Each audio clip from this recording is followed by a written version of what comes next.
Hello, my internet fans. We are back for week 15. Monday Night Football, Steelers versus Dolphins in Pittsburgh. And wow, boy, oh boy, do we have lots to talk about today. But first, like I always do, I want to give an update about myself and what's been going on and things in that nature. As many of you know, last week I feel like I hit kind of a downward patch and all that when it comes to cars because I'm just I'm not into driving. I never was, never had wanted to, and all that good stuff.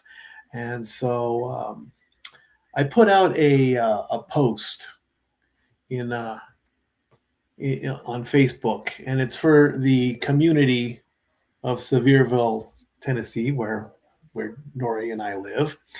And I said, God, I'm just so fed up. It's like I feel like I'm hitting rock bottom, and it's like with all these cars that are having all these issues because the Mitsubishi Outlander Sport, one of the check engine light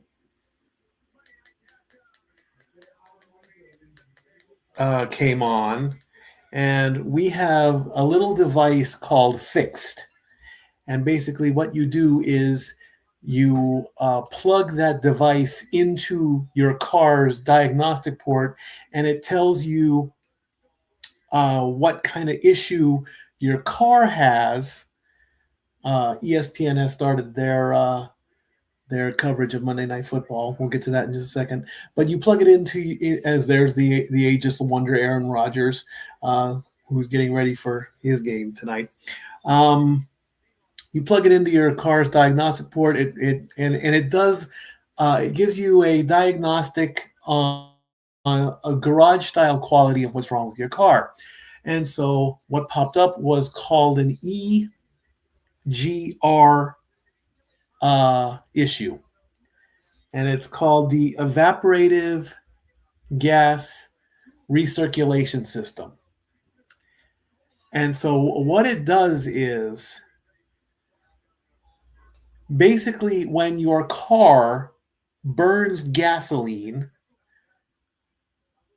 some of the fumes get recirculated back into your engine to be used continuously as the car goes. And there's a valve in there, and anything excess, of course, goes out through your exhaust pipe. Well, there was some little thing with that, and the notification popped up, and so when that pops up, I decide that I shouldn't drive the car long purposes, ride sharing, things like that, just to go to work or to run a quick errand, but not run all over town like I'm supposed to. And the initial plan was to take the car into Knox County and get it repaired. Because when the car was purchased, I was only given a 1,000 mile warranty and a 1 month warranty.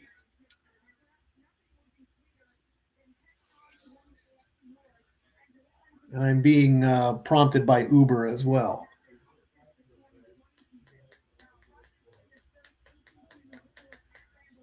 Excuse me 1 second.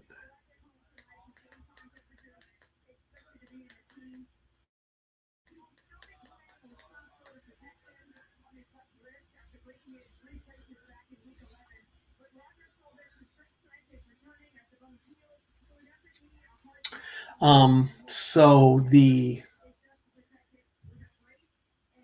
Chevy Trax that I've had for the better part of a year, of course, has an issue with the turbocharger of some kind. And so I asked the garage, is there enough power to get it to a licensed Chevrolet dealer? And they said yes. And they handed me the keys. And so I needed to pick up a letter to show them that. Instead, I brought the Chevy home. And then I went back to get the Mitsubishi, and everything is a-okay. No indicators whatsoever. And so I did some ride sharing today, and it was just a very odd day, but it all worked out. I made some money. I took care of a bill, sort of. It's just very, very weird to me that a problem pops up and then it just magically fixes itself, and so it's all squared away for now anyway, and hopefully I can get the tracks taken care of, and then we'll just go from that.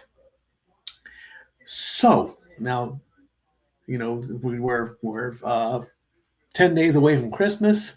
Things are we're gonna get through the holidays, and then we're gonna focus on 2026, and hopefully, with a little bit of luck and maybe a lot of hard work, and I mean a lot of hard work, I can take my bills and just burn them all. Just kidding.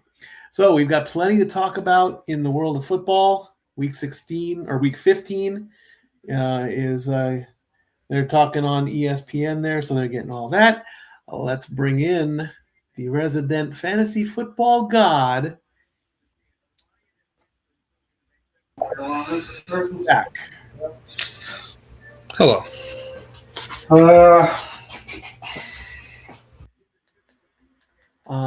What do you want to talk about? Go ahead, take the lead on this real quick while I finish up with Uber support here. So what are we doing first? Am I planning my funeral, or no? You're not. You're not going to plan your funeral. We're not going to. We'll prolong that a little bit, but yeah, okay. So we can plan. All right. So let's start with a developing story out of the University of Michigan. For those who don't know, this past Friday, Michigan fired head coach Sharon Moore after 2 seasons for misconduct, as they stated. The backstory of his misconduct: Mr. Moore hired a entertainer on his staff as an assistant and was dating said assistant. University of Michigan found out of her career choice, aside from Michigan, and let Mr. Sharon Moore go for false, terrible judgment. That's what we're going to call it. Terrible judgment of character. Who is Sharon Moore? It's the coach of Michigan. So after Mr. Moore was fired, Mr. Moore went to said employee's house, broke into the house, proceeded to assault her,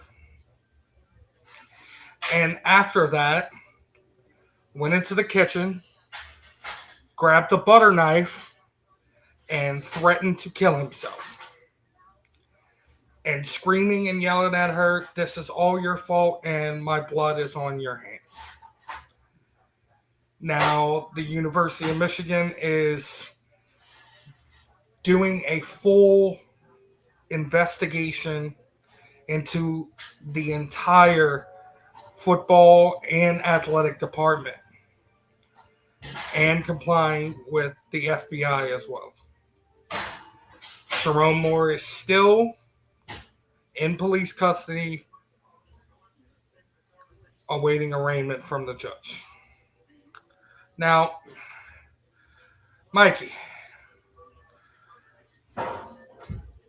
what do you make of this?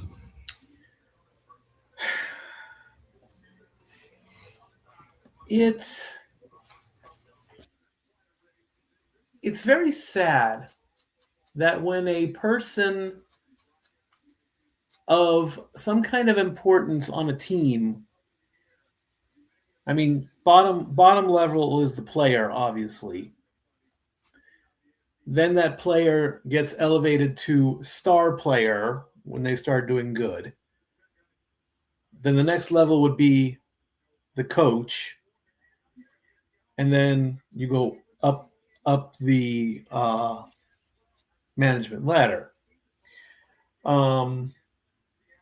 They are in the public eye because of sports leagues. They are entitled to a private life, which every human being is allowed. Everything gets tricky when that private life becomes public. Incidents happen, things take place.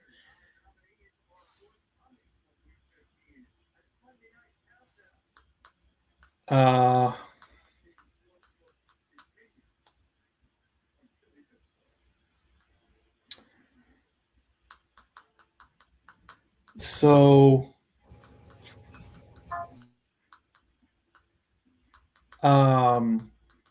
when legalities come into play, that makes it a whole lot worse.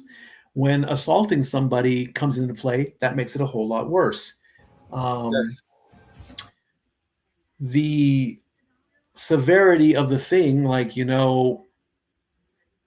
if everyday things like said celebrity forgets to tip or said player forgets to tip at a restaurant, okay, a lot of people do that. But then their personal credibility and not the effect of play gets involved. Again, everything is allegedly all coming out by way of police reports and things like that. And also, since a lot of this story I do not know fully about, I can't really fully say how I feel about it. But Right. A lot of the sports celebrities and figures need to just be careful with the choices that they make in life, because in the court of public opinion, everything can explode. Correct. So, how it's going to play out, you just have to let it play out and go from there. Uh-huh. So we'll leave that at that.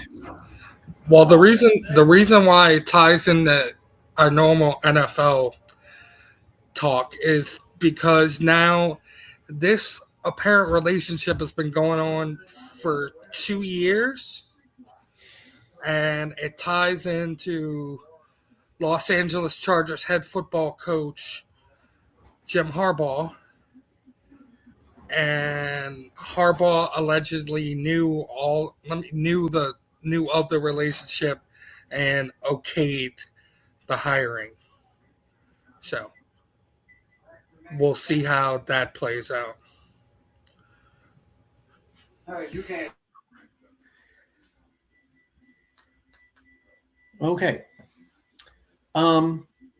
Let me quickly finish with these guys really quickly. Give me like 5 minutes because they are really distracting me from something here. So, I'll talk about I could talk about the ACLs. Yeah, you go ahead and you do that. I'm going to just take myself off camera really quick. You go right ahead. I got you. Go ahead. So this this Sunday turned into ACL injury weekend.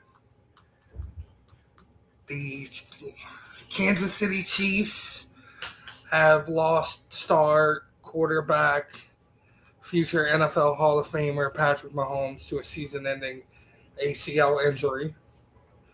And the Green Bay Packers have lost star defensive end Micah Parsons to a torn ACL. Now, I think the only people who were happy about that, even though you should never be happy about an injury, are Dallas Cowboy fans. At the end of the day, they think that they win the trade, but nobody ever wants to see anyone get hurt. Indeed. I mean, unfortunately, Yeah, I mean, Micah Parsons and Patrick Mahomes, the ACL is one of those common football injuries. And now, I mean, it's almost, it's very coincidental that the Chiefs are now eliminated and that Patrick Mahomes goes down with an injury. Yeah, on the same day. On the same day, yes. There are people out there that will say it's karma. And karma's a bitch. We know that. That's the common phrase. I sometimes believe in karma, but I just call it a rare coincidence. Okay, he tore his ACL. He's going to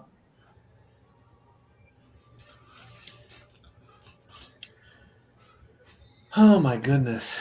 Go ahead. I don't like to talk negative about people. That's not what I do. But for the people who keep saying online and all through the internet that this is the Taylor Swift curse, you're a bunch of morons. It's not like Taylor Swift's on the football field. Yeah, oh wow. They show her she's in a spotlight, she's on TV. That has nothing to do with the game. Kansas City's had a bunch of injuries. They're getting over going to the Super Bowl countless amount of years in a row. A team is not going to sit there and make the Super Bowl for 20, 25 years. That just doesn't happen in our lifetime. Other teams get better. It's like, we know the Chiefs have had the division title for 9 straight seasons. It's an accomplishment that will probably never be duplicated. No. They were going for the 10th one. We know that. Is it huge news? Yes. Is ESPN going to make a big thing about it on First Take tomorrow morning? Absolutely, because the word dynasty has been coming out since they won the Super Bowl 2 seasons ago. Right. Finish off with that. Exactly.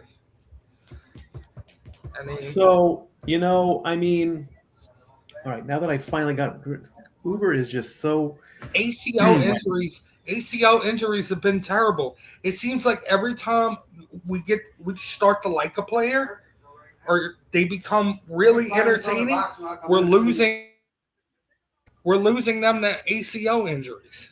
well, yeah. I mean, Look, Daniel Jones, Cam Yep. Scottaboo.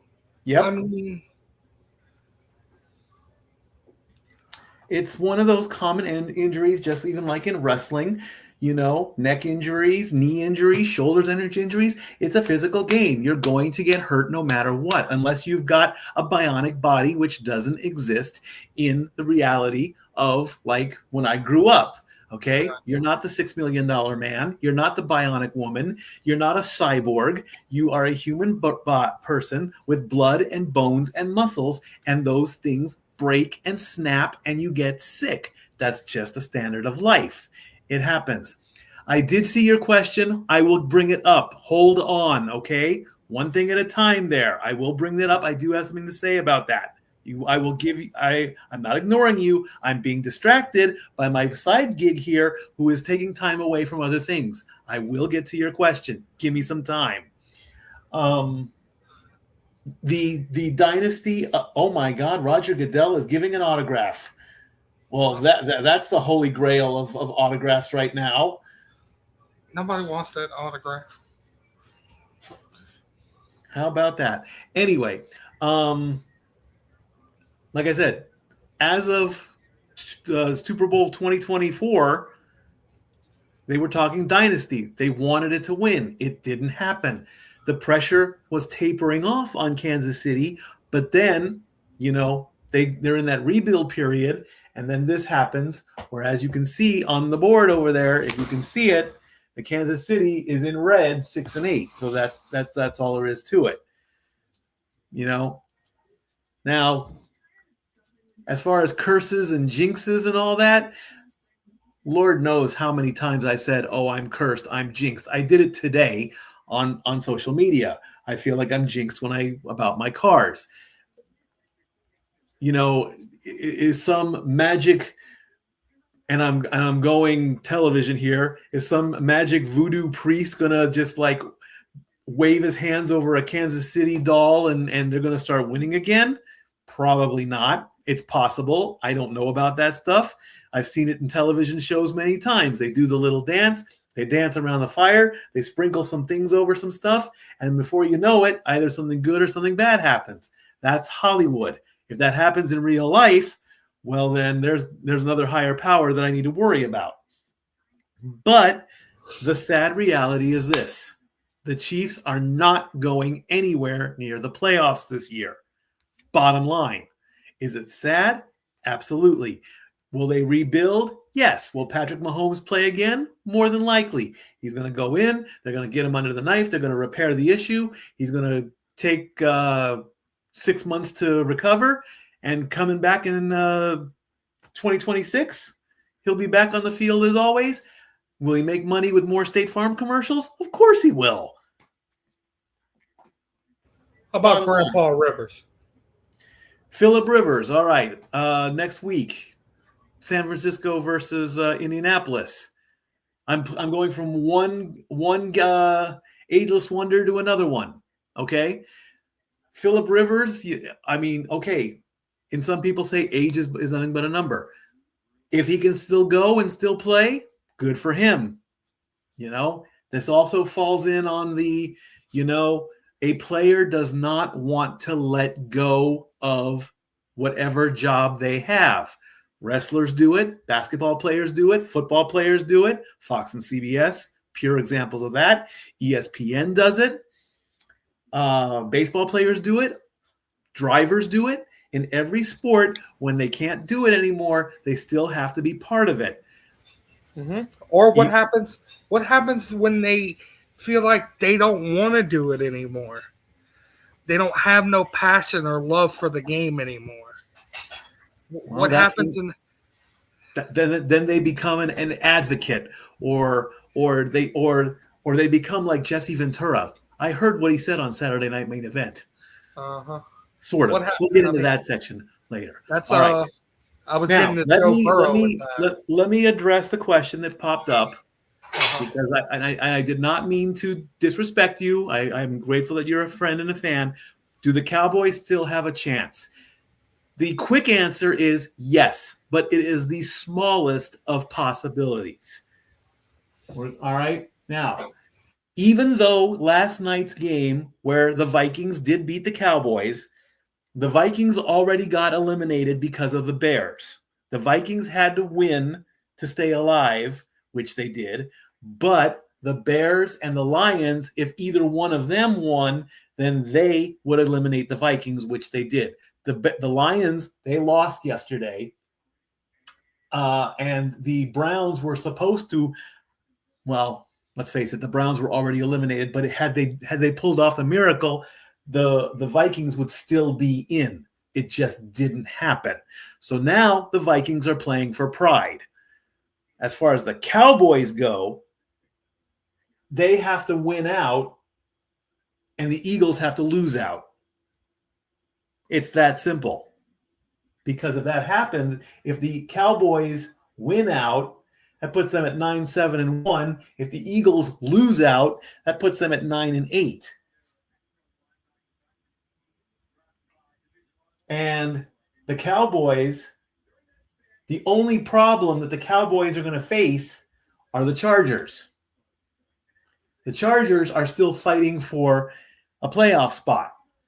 Washington and New York, the Giants, they've already both been eliminated. So the Cowboys should mathematically and statistically, and because one team's already been eliminated, they're not really going to, they have no reason to play but for pride, which is a good thing. But as shown in the Titans game last week when the Titans beat the Browns, a miracle took place.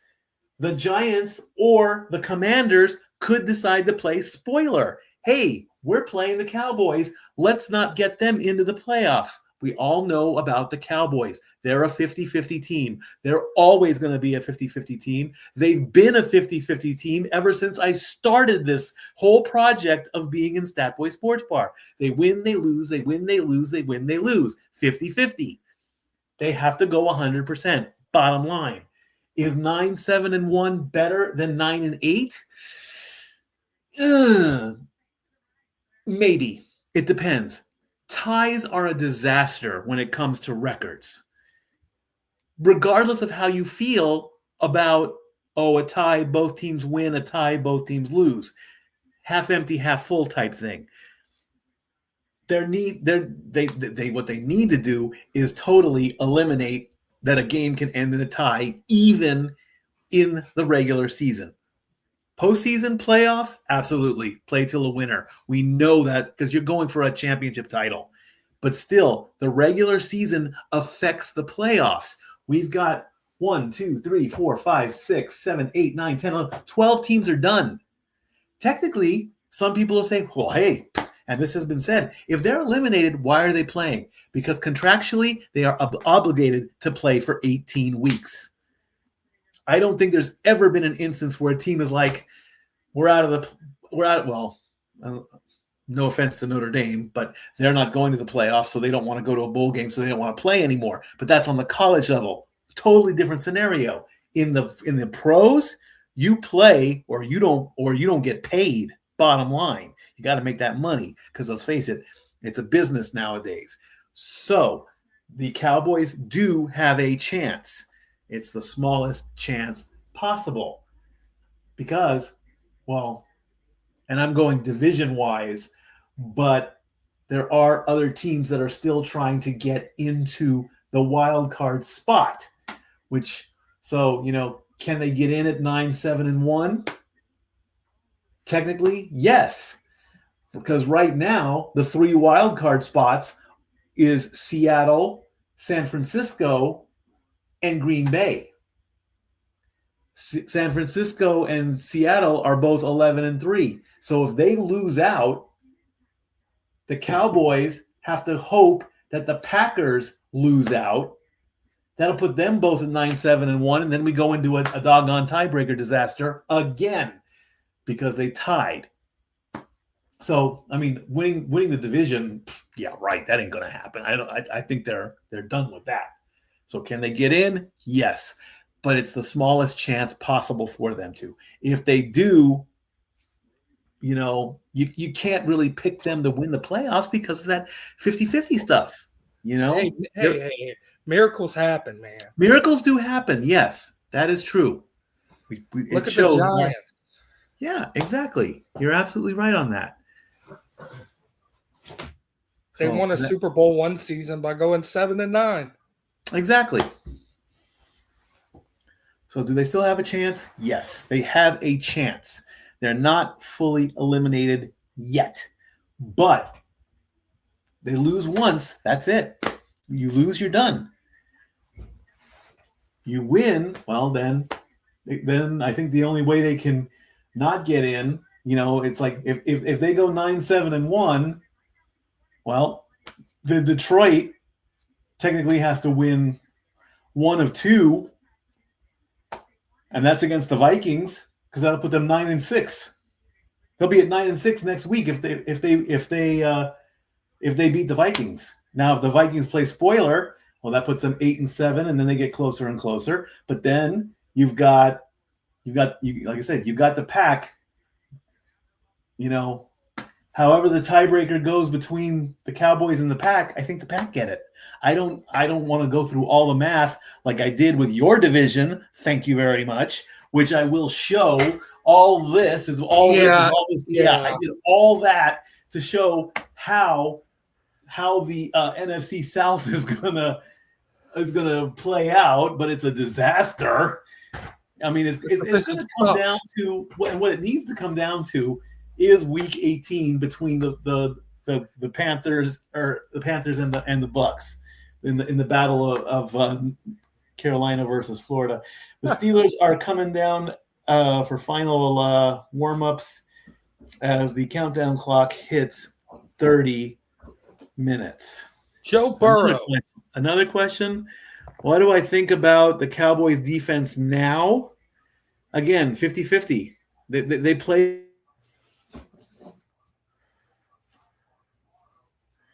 And the Cowboys defense is okay. It hasn't been fully great, They traded Micah Parsons.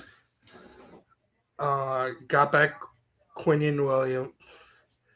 Quinion Williams is still, the caliber of – he's still a somewhat caliber of a defensive star. He's a Pro Bowler. Not quite to the level of Micah Parsons, of course. I mean, Micah Parsons is a franchise level, a franchise level linebacker. But I feel like, it did improve in a lot of ways. It was kind of a little bit low there when Trayvon Diggs got hurt. When Diggs got hurt, the secondary took a little bit to, catch their bounce. But as the season progressed, you had a lot of younger stars step in place and, do the right thing. You had stars that stepped up. You had to go in depth on your practice squad, but, it was decent. It's not fully where you want it to be, but, it's good to get those reps when you're a younger player, and it can only get better. You got a whole full off season. Dallas is going to have a little decent amount of cap space to go out and improve. And this draft class that's coming out is loaded with defensive talent. Put somebody in that defense like, a Ruben Bain caliber type player, or get a Ruben Bain or a Caleb Downs from Ohio State. Add somebody to defense that you can develop. It's not always going to be top tier. You got to develop. And Dallas has got a new coaching staff. They're still trying to get where they want to be. But you got a decent enough defense right now to go out and win games. Is it perfect? No. Could it be better? Yes. But we just got to see. Time will tell. Time will tell with this defense. To the next conversation I wanted to talk about is Joe Burrow. Joe Burrow came out this week and said that he is not having fun playing football right now. He's losing his passion for the game. That has a lot to do with the coaching staff. Not only the coaching staff, but he doesn't have a good enough O-line. That's why he's been injured countless amount of times, because he's running for his life. The one thing you need for a quarterback is protection. You gotta make sure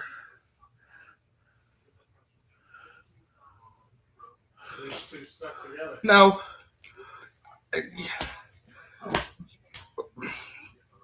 Schottenheimer, I don't think he'll get fired because, he's doing better than what everybody expected him to do this season. But with Jerry Jones, you never know. Jerry Jones is bipolar. You can never tell. But back to Joe Burrow. I mean, first things first, to kind of make him feel better, you got to fire Zach Taylor. It's got to happen. Zach Taylor has to go. I mean, they put it off. They've been putting it off for 2 seasons. They made the playoffs, but now the last 2 seasons, they've been a complete disaster. Absolutely terrible. And it's time to move on. You want to make Joe Burrow happy? Well, you go hire Joe Brady. Give Joe Burrow Joe Brady, who was his coordinator at LSU. That's just for starters. You got to get rid of Zach Taylor, though. Welcome back, Mikey. Thank you. I don't know what happened. I guess I glitched. We're talking about Joe Burrow. Joe Burrow. I mean, that's another. I'm coming. That's another popular name. Injuries and all that and whatnot. But I mean, you're never gonna find the perfect team. You're never gonna find that like I said, something's gonna happen. And that's just the way it is, really. So many people just expect so much from their teams without accepting reality. Players just don't go on forever. Things happen. You move on. And that's the bottom of it. I mean, that's as simple as it can get, really.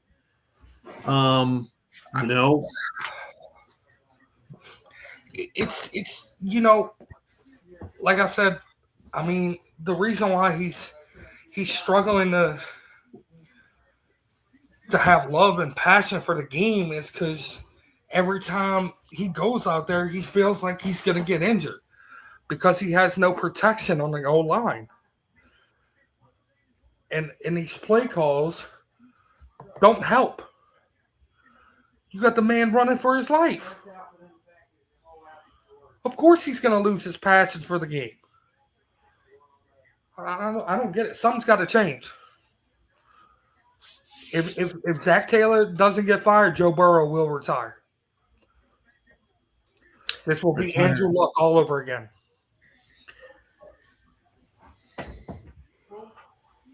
Mike Tomlin is 21-3 all time on Monday Night Football. He is a perfect 11-0 at home.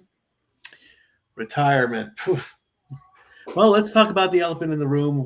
Let's just switch over from football to wrestling. John Cena, of course, had his last match on the 13th, tapping out to Gunther. Bullshit. You can't say that it's bullshit, okay? I know it's not. He wrote. It was his storyline. The entire show was built by him. It's what he wanted. Except for that opening match, there's no way that had John Cena anywhere over it. But that's beside the point. He went out his way on his terms, and he did the salute. I mean, he did the smile to let you know that it's okay. It's okay that I'm tapping out. I'm passing the torch. It's okay. That's the proper way to do it. That's the right way to do it. There's always been a tradition, and Ric Flair was the one to first introduce me to this. A wrestler is supposed to go out on the mat, looking up, either having his shoulders pinned or he taps out. Bottom line, you pass the torch to the next person. In a sense, John Cena passed the torch to Gunther, but Gunther already had that torch because Gunther has established himself as a dominant champion. And of course, there are politics in the back. Sure, we're going to give you the title. We're gonna give you the longest reigning IC title. We're going to give you a long reign as heavyweight champion. You're going to be this force to be reckoned with. And of course, there was footage that Gunther had to be escorted to his bus at the end of the match because there are some people out there that did not like the finish. They are entitled to that. They are entitled to their opinion. They may not agree with it, but they have to accept it. That's the bottom line. I hope that nobody took a swing at Gunther, that nobody did anything to Gunther, because at the end of the day, Gunther is doing his job, in which he obviously might have had a discussion with Cena and Triple H, and they said, we're going to have a good match, and then you're going to tap out, and bottom, we don't know. And honestly, I don't want to know that stuff. What I want to know more, why was Triple H booed out of the building? Answer me this. Okay. Why? Okay. I mean, why were the fans chanting AEW at Triple H? That's a normality. Okay.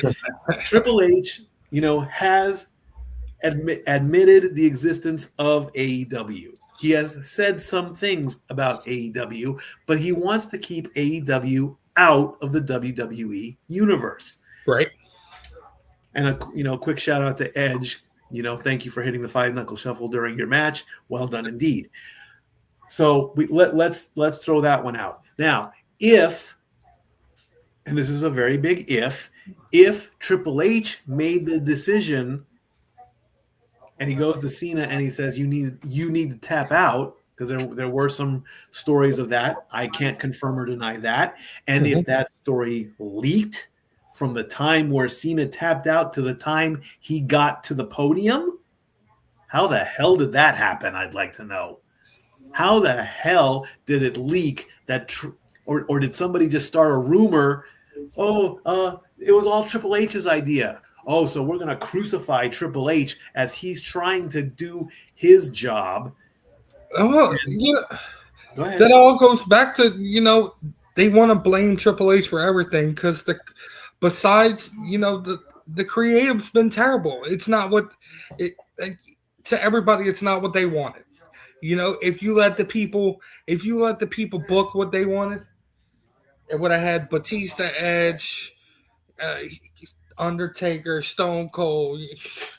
You would have had all of these people, MJF. You would have had people from other companies in there. You know? Indeed. But you can't always get what you want. That in life, a lot of people don't get what they want. I want to win the lottery. I want a car that works. I want $1 million. I'm not going to get it.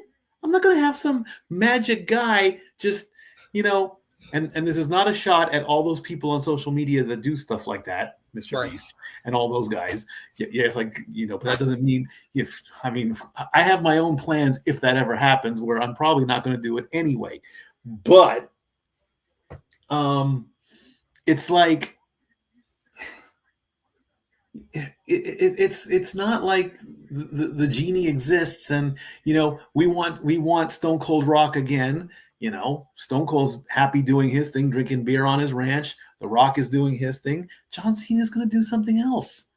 John, I do believe that John Cena is an honest person and a humble person, and he flat out told everybody, I can't do this forever. Eventually, I'm going to say those words. There will be a day where something is going to happen to me, heaven forbid it doesn't, where I don't want to be Statboy anymore. Guess what? When that day comes, the fans will know about it. Then I'll get the itch and probably come back. I'll just keep going away and coming back because I can't let this go. Because, that day comes, I quit.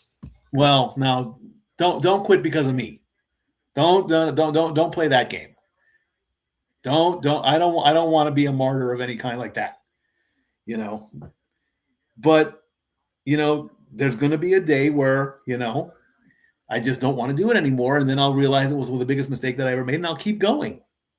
I have things in my life that I still need to do, i.e. work and pay bills and all that. If I have to temporarily step back for a little bit, which would probably be at the end of the Super Bowl to the beginning of the NBA and Stanley Cup playoffs, that'll be my reset period. 15:40 to go left on the clock in the countdown. I've got plans for spring training. So maybe my break will be like 3 months. I'll still pop in once in a while to the shenanigans and to the Casa and, Royal Rumble and WrestleMania on a limited basis. And then when the time is right, I'll sit down with my brothers and I'll say, hey, here's my next plan. Let's see if we can do it. Sit back in the sports bar and do it again. It's good. I'll do it until, I'll do it till I don't want to do it anymore. And then I'll realize it was a mistake and I'll do it again. For example, spring baseball 2026 MLB season. I have not confirmed anything yet. We're almost done with Monday Night Football. Let's do Sunday Night Baseball 2026. 1 game a week. ESPN schedule, Sunday Night Baseball. Why not? Do I still need to get the plans all together, or do I just sit down here and call baseball games? Why not? Along with the NBA Finals and the Stanley Cup playoffs, and of course, I still haven't decided what I want to do for the playoffs in football. There's no way. I don't think I can do a 6-game marathon on Wild Card weekend. You see, so I know that there's a Monday night game in the playoffs, so more than likely I'll cover that game, whichever one it is, and go from there. What's next?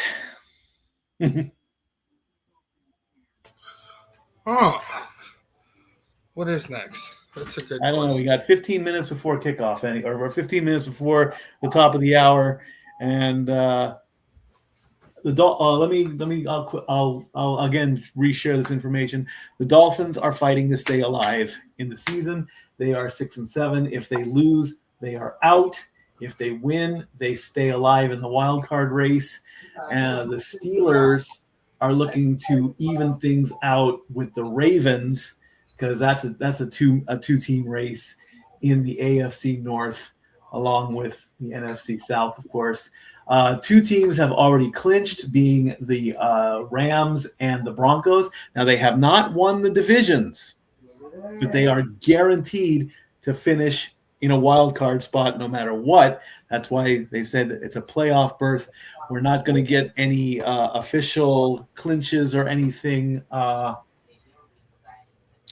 guess would be Wednesday when all that information pops out for week 16.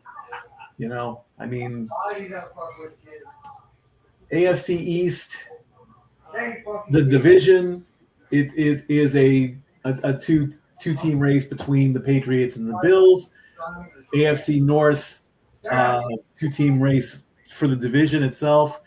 AFC South is very, very close between the Colts, the Jaguars, and the Texans. 1 game separates with 3 games to play. AFC West, the Chargers are still fighting to get in. NFC East, we talked about that. The Cowboys are hoping to get a wild card spot, but that's all that. NFC North, the Vikings are out. They're going to try and play spoiler against that. All signs are maybe pointing towards the Bears this season. NFC South is going to be that's literally going to go down to week 18. And NFC West, the Rams are already in. The Seahawks and the 49ers, they can play spoiler, whatever. So we got 3 games left. We've got tonight. We've got the Colts playing next week. I think that's against the 49ers. That's going to be a good game. Who knows? Maybe I'll start hitting up Pat McAfee or something, and I'll say, "Hey, I'm calling the Colts next week. Check us out. Pop in, leave a message. I don't know. We'll go with that." Well, yeah. So, yeah. So we got. Look at everyone. Now let's talk about being cold. It is cold in Pittsburgh right now. It is 19 degrees in Pittsburgh. It's Here cold, in Sevier County, Tennessee, it's 26 degrees. And I've yet to see anybody in the stadium without a shirt on. Because if you remember that one redneck joke, those guys that are out there on the football field without their shirts on, it's not that they're cold, it's they've given their shirts to their wives and all that. So they're playing in the cold there. So let me quickly go over. So it's Miami, Pittsburgh tonight, San Francisco and the Colts next week. That is going to be a good matchup because both teams, that could be the end for Indianapolis. And then finally, the last Monday Night Football game of the season is the Rams versus the Falcons. That would be almost pointless because the Rams have already clinched the spot and the Falcons have already been eliminated. So the Rams could possibly get the division title next week. And then there's nothing on week 18, so that might just be the preview coming into the sports bar for maybe an hour and a half and just discussing what happens with the playoffs, and then maybe a 2-week break after that. And then maybe if I'm lucky, I can come in for a championship weekend, and maybe I'll do both championship games. So that could be a possibility as well. Nice. So if you're an NFL, let's say you're an NFL owner, right? Right. Right now, based off of this season that has happened so far, what team's coaches are you firing? Oh my God.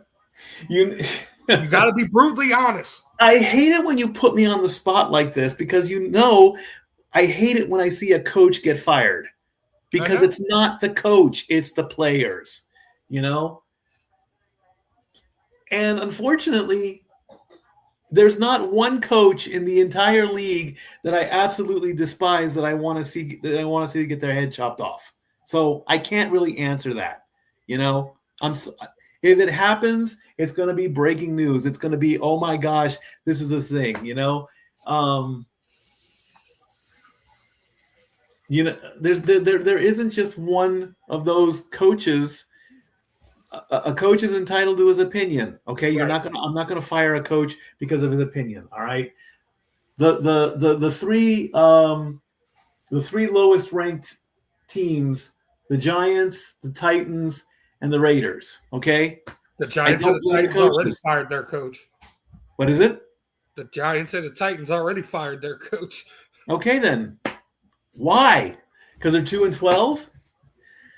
It's not all the coach's fault. It's the players' fault. The players have to produce. I will announce that all until I'm blue in the face. What do the LA Angels need? A miracle. They need a prayer. How about that? Let's go with that. The LA Angels probably need a new ownership because, I've said many times Artie Moreno doesn't know what he's doing. They can't rely on Mike Trout as well. The Monday night playbook that will pay 7.5 to 1 is if DK Metcalf gets more than 60 yards, if Aaron Rodgers passes for more than 220 yards, and Jalen Waddle gets a touchdown. 7 minutes and 20 seconds to go as we're getting closer and closer, as SVP is waddling in his coat and scarf and hat.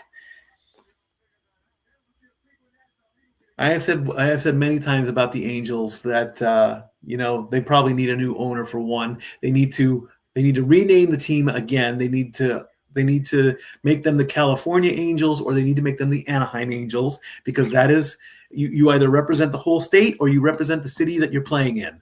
Bottom line. When they were started, they were the Los Angeles Angels. They actually played in Los Angeles for that first season.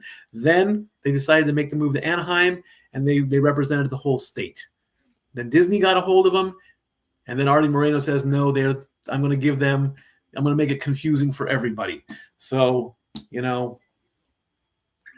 don't know if they showed Mike Trout at the Eagles game. So there you go. I mean, I don't know how much longer he has. Biden and Bradley Cooper. Yep. I mean, I was happy to see Cody there, and Nikki Bella was there. They were saying "Fly Eagles Fly" and all that. That's great. I'm happy for them, but Mike Trout can't do it all, and I don't think he can't do it very much longer either. I mean, he's been playing for a while. He's been injured for a while. It's definitely been 20 years plus since they won the World Series. They're going on. It will be 25 years soon in 2027. So they'll put a nice logo out on the field and hey, 25 years ago we did this and we haven't been in the playoffs yet, as I hold the duck. Now, these guys, the hockey ducks, on the other hand, the Anaheim Ducks are doing yet I'm wearing the Preds hat. They are doing amazing. Traitor. Huh? I'm joking. I said Did traitor. I ain't no traitor. I've always been a Ducks fan. I know you're wearing a I Predator was a Ducks fan since the movie came out. Wow, I say Ducks and then everyone starts leaving the chat room because I'm only down to 2 people. Oh. But that's okay. It's no biggie to me.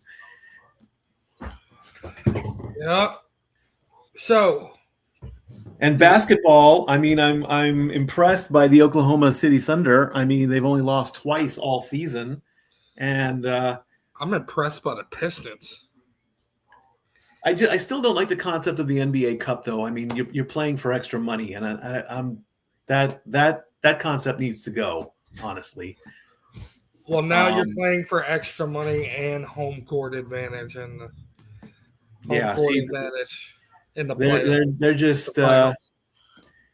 They're just it's almost like they're making the rules up as they go, and I kind of don't like that.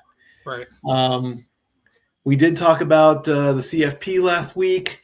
I do believe a couple of the first round games start this weekend, I think. I'm sorry. I don't curse on this channel. We don't curse, but please, y'all do not cancel me, but fuck the CFP. Bunch of. He has his displeasure. CFP is a fucking joke. They'll never get it right, apparently. No, of course not. Right. The only way to get it right is if you do it exactly like March Madness and do a 68-team tournament. That could work. Let everybody fight it out for it. Do you ever hear anybody complaining about March Madness? Absolutely not. There you go. All right. So with 3 minutes and 15 seconds, the ESPN crew is going to make their predictions for, there it is, Bama versus Oklahoma Friday night. Thank you. So after they make their predictions, the graphic will come up. Since I don't have the trailers updated, so we'll put the graphic up there, and that'll give you like a 15-minute intermission to get your final drinks, and then kick off So I just want to see what they are going to do as they talk about the infamous Mud Bowl on November 26th, 2007, when everything was muddy. The field was a mess. Terrible, terrible, terrible, terrible. 3-0 was the final score of that game. Wow, one field goal as everyone slipped through the mud. Who you There's picking? Dan Marino. There's Ben Roethlisberger. Look at those guys. Big Ben back in town. 22 straight home wins for the Steelers. Mike Tomlin, your job is safe. That's what I think anyway.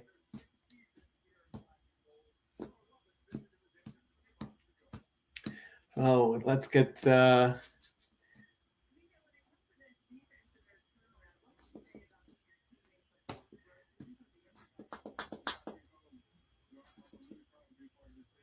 who are we talking to?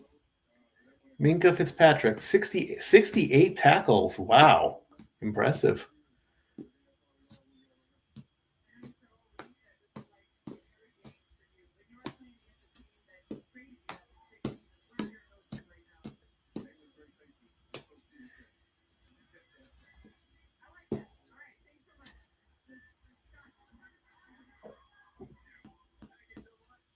Phillip Rivers looks like he's going to win the Hemi Award this week at 36%.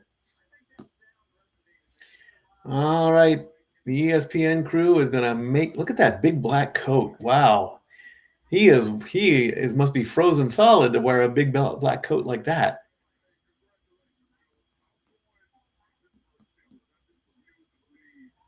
All right. So let's get that. Marcus, who says the Steelers will win 20-17.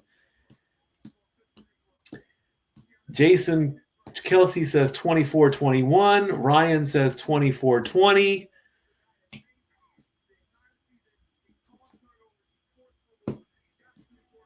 And SVP is going to say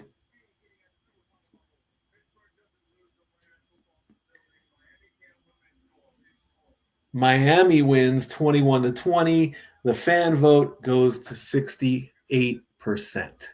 All right, so that's going to finish out the Monday Night Football portion of the ESPN pregame show. Kickoff show is coming up, so we're just going to quickly go grab drinks and everything and get dinner, and we'll leave it at that. 15 minutes to kick off. Be right back, friends. Be back.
All right, week 15, Dolphins versus Steelers.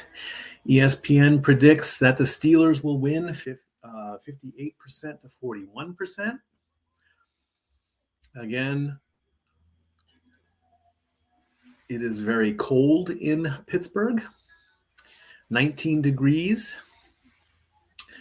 We have Tua Tagovailoa, 238, 356, 18 touchdowns, 14 interceptions. Aaron Rodgers, 225, 344, 20 touchdowns, 7 interceptions. Again, the Dolphins are looking to keep their season alive. With a loss, they are out. With a win, they are still alive. And if the Steelers end up losing this one, they go into a tie with the Ravens. And that'll make the next 3 games very, very interesting in the AFC North. So I'm going to edit that really quickly.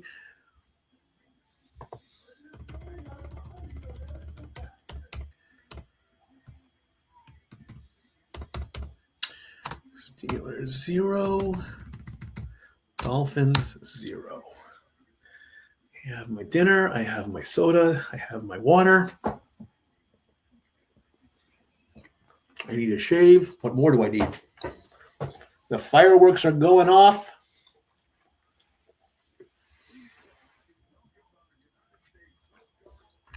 And it's time to honor America.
Whoops.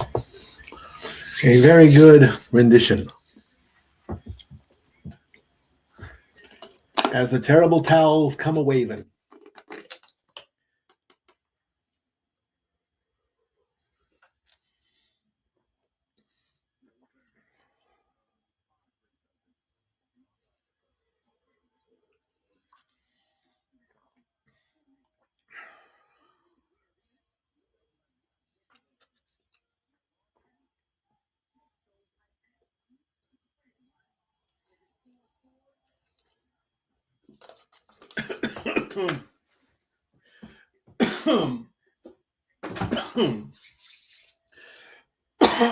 Excuse me. Chug that soda. And I will apologize. Uber support was apparently claiming that somebody was trying to use my account, when in reality, I wouldn't allow that. And because I guess I took a blurry picture to identify myself, it didn't look like me. And so their AI is just all haywire and whatnot. It's like I'm such a horrible person because I can't take a proper selfie, I guess. I don't know. Anyway,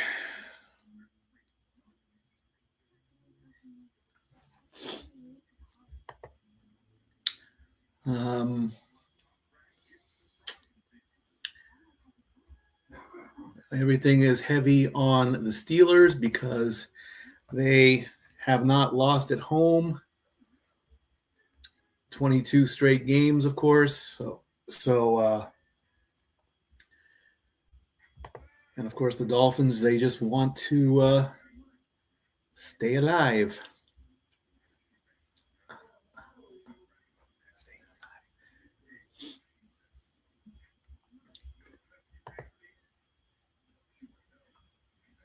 It's cold in Pittsburgh. It's cold in Sevier County. It's probably warm in California.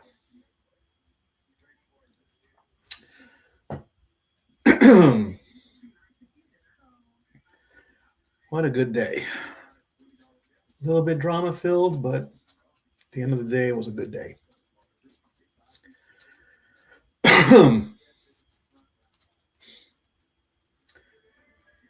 As now, the official welcome of the NFL to the ESPN faithful. There's a whole lot of terrible towels being waved.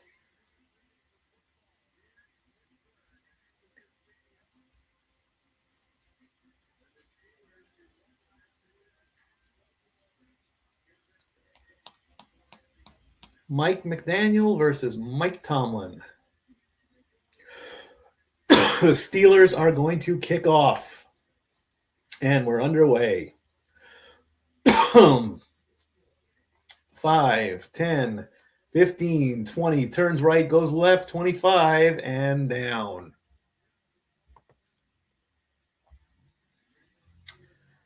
As Eskridge gets 25 yards. Tua Tagovailoa, 14 interceptions, tied for the most in the NFL. That is a stat you do not want to have.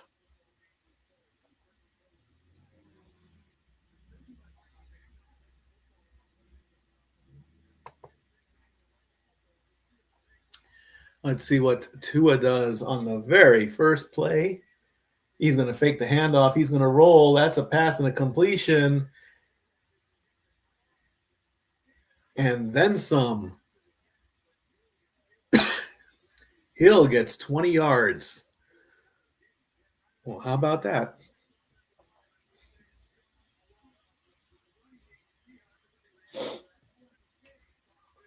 Goes to his left. Gets right down. All right, still first down.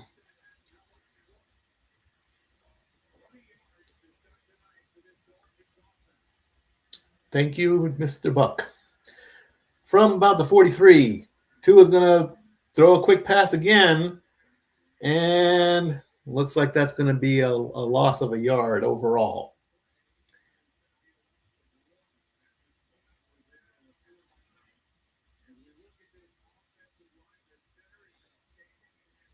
Well, it's going to make it 2nd and 11.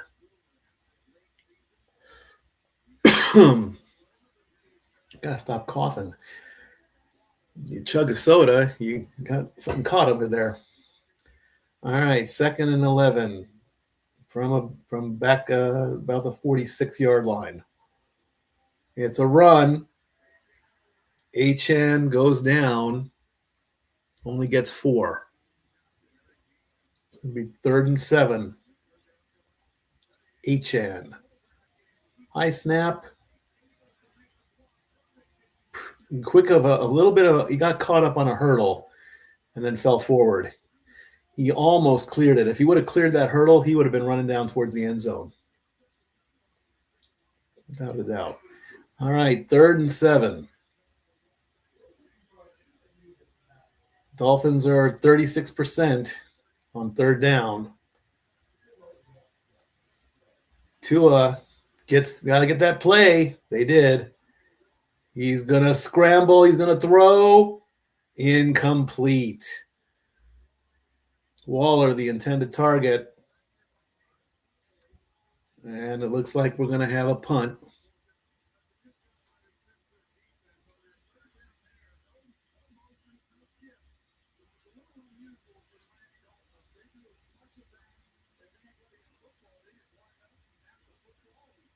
Almost looked like he wanted to scramble, but he didn't.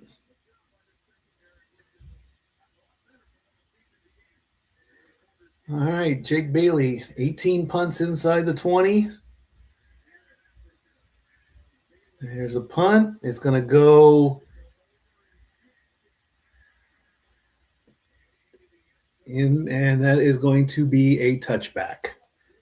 It did go in. They tried to push it out. Unfortunately, it didn't happen, and now Rodgers takes the field.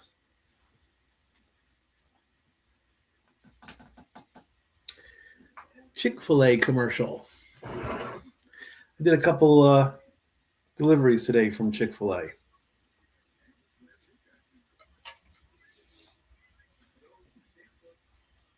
Baked potato, broccoli cheddar. Not broccoli cheddar soup, but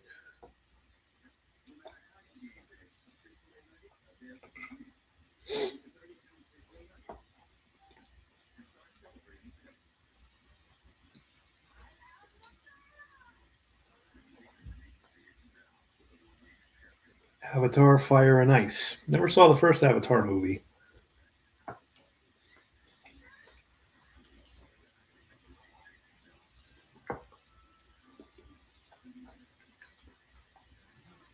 This thing's falling apart.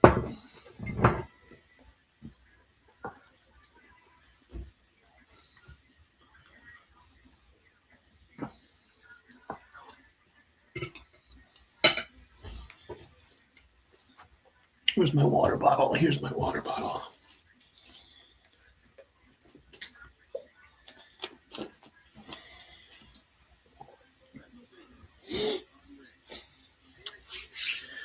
All righty. What else is on tap? You got any games in the NBA? 5 games in the NBA.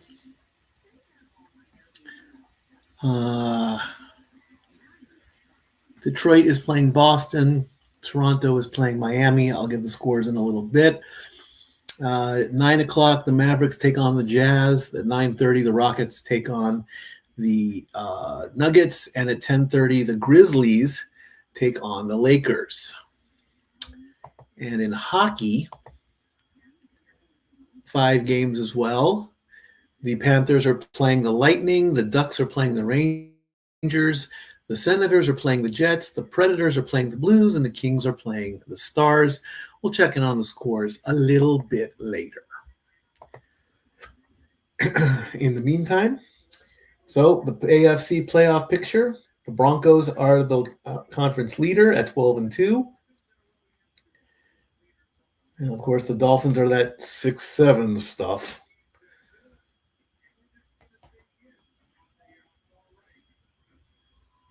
So let's see what Aaron Rodgers does.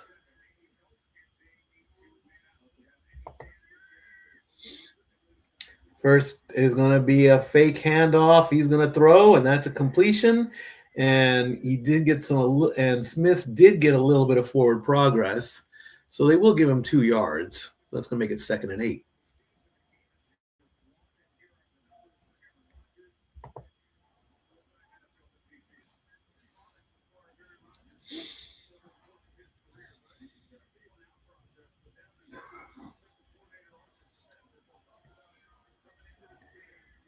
All right, from about pretty close to the 22-yard line.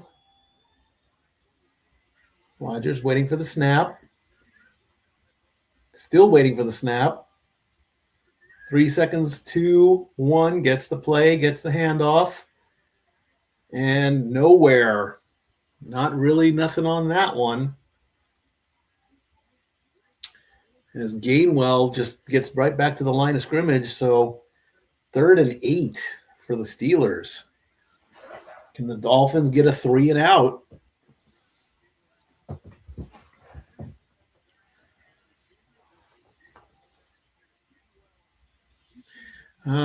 Adam Thielen, number 16. Is he on the field? Not that I can see. 3rd and a long 8 for the Steelers. Let's see what happens here. Waiting for the snap, play clock to 5. Gets the snap. Looking, throws, completion, and is going to end up short as Gainwell only gets 7. That's going to make it 4th and 1. Analytics is going to say go for it.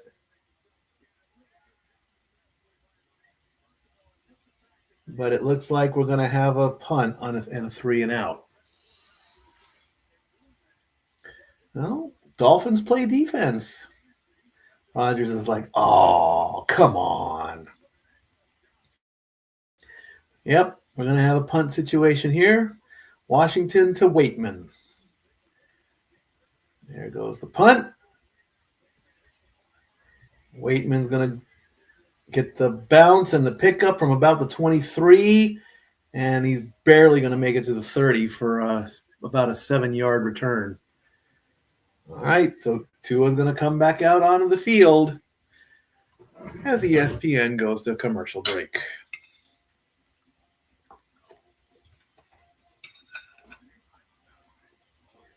Hi, Hop.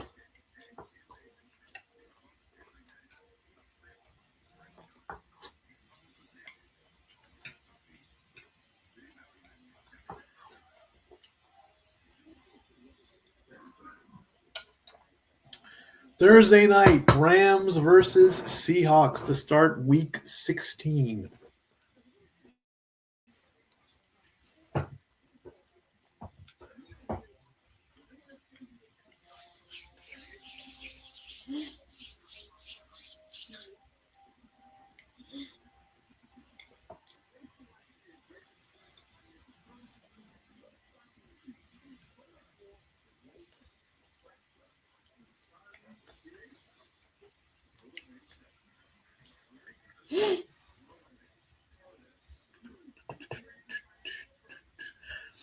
$13 of you watching right now. I do appreciate that.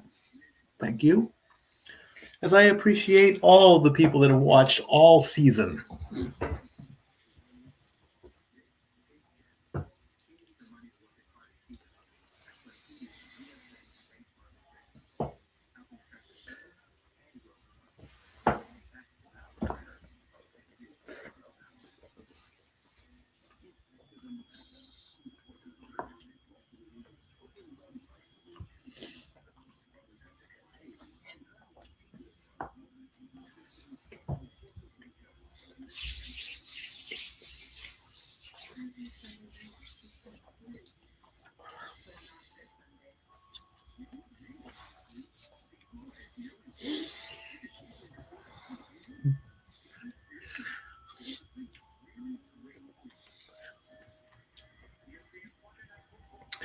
All right. Take a look at all that snow. We haven't gotten a lot of snow. We haven't gotten a lot of ice on our cars lately, but not a lot of snow.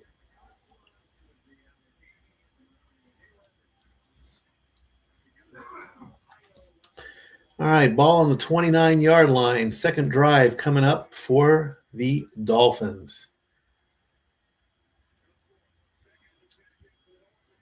I just said that, Joe Buck. And he's going to hand it off to Achan. Want to make sure I get his name right. I've mispronounced a lot of names this season. Achan gets 6. 2nd and 4 coming up. 10 minutes to go in the first quarter. Devon Achane, 251 touches, 1,518 scrimmage yards, 11 touchdowns from scrimmage.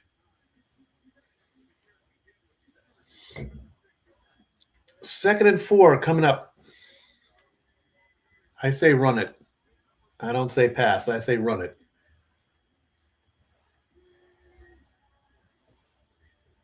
A pitch. And that's a first down and then some. And everyone just he was hung up there for a second. Achan gets 14 and the first down.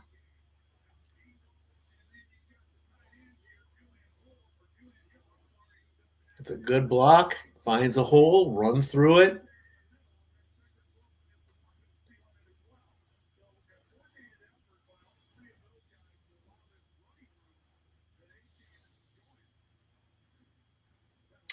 during a 4-game win streak, 520 rushing yards, averaging 7.2, 4 touchdowns. 1st and 10. Fakes the handoff. Tua is going to throw it. That's a completion. That's a first down.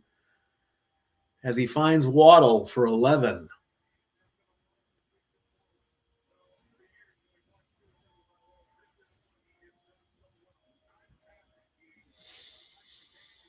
Fakes the handoff, spins around. Almost double coverage.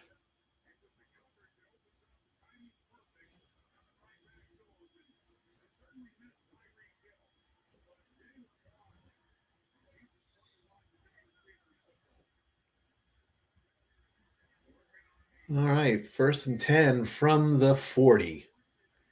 Fakes another handoff. He's looking for a throw. He throws. And it is picked off and intercepted. It was underthrown. Waddle was the intended target. Samuel with the interception.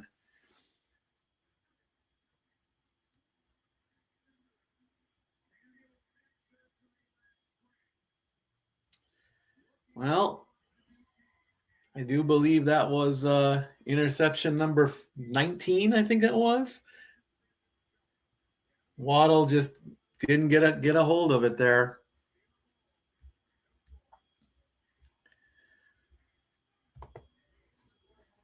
What number interception was that? Yep, that was number 19. As the Steelers get a turnover. It happens.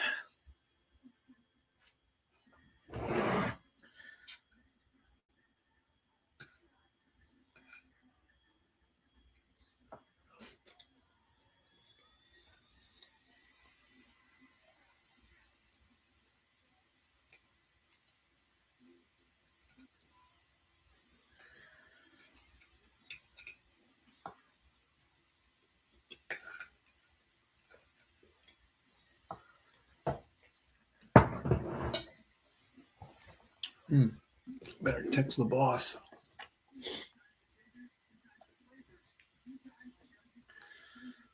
I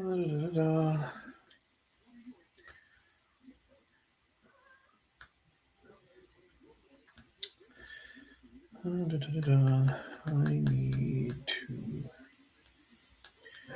take Tyler to work in the morning, so I'll see you at work. All right, that takes care of that. You can only like this post if your team beat the Pats yesterday. That's funny.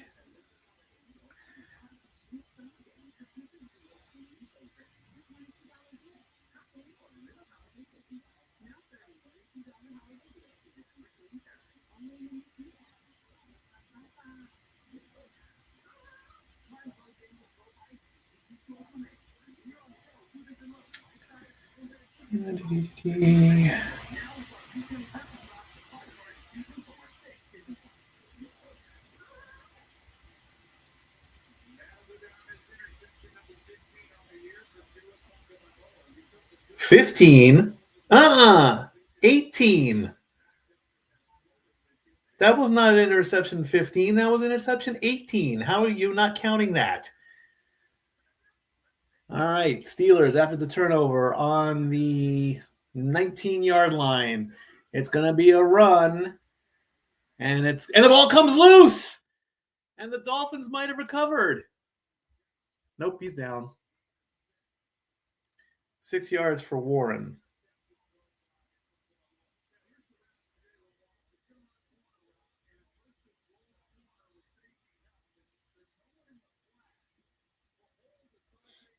Let's go on to the Monday Night Football so I can read some live tweets.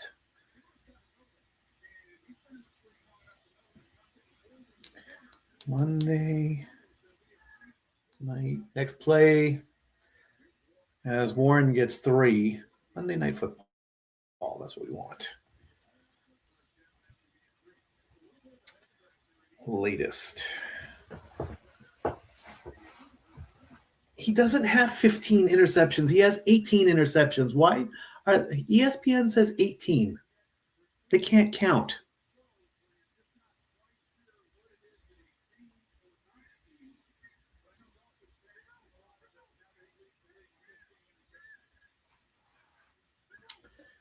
Third and 1. Both teams are like literally nose to nose.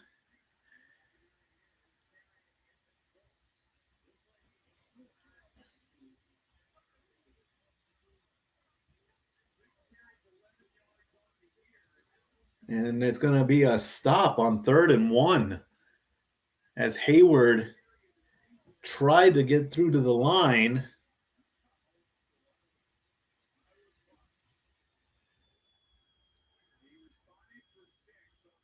Analytics says go for it. They're going to go for it on 4th and 1. They're going to line up really, really close, and I think they got it this time for certain. Yeah, they got that one. Hayward again goes up the middle and gets a couple.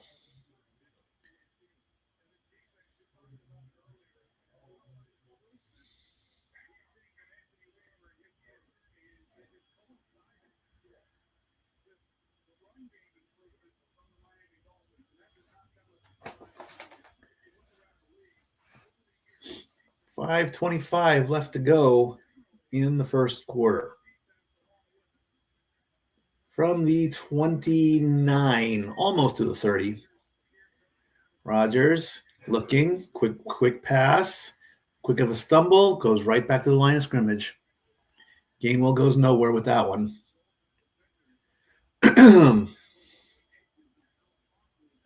5 minutes to go.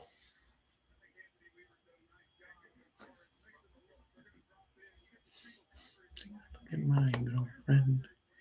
He's the only one I got. Dun, dun, dun, dun. Disguise coverage pre-snap on 29%. Okay. 2nd and 10. More like 9.5. Gets the snap. He's throwing. That's a completion. Good job. Nice hands. 22 yards to Metcalf for a first down. And the towels are a-waving.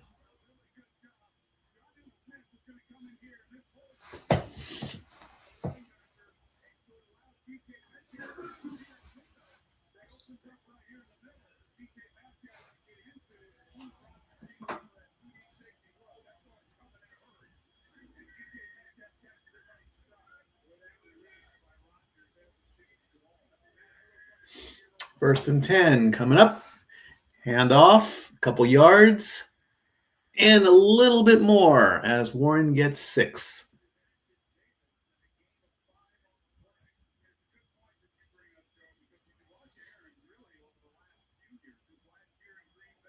There's Adam Thielen. Yeah, Rodgers is 4 for 4. 31 yards so far. Thielen is on the field.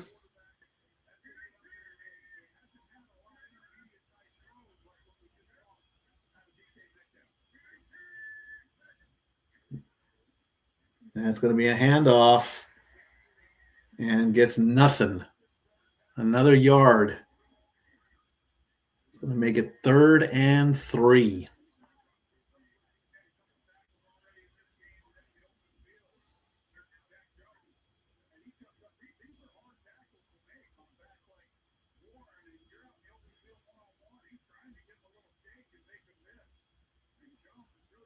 Rodgers is not happy.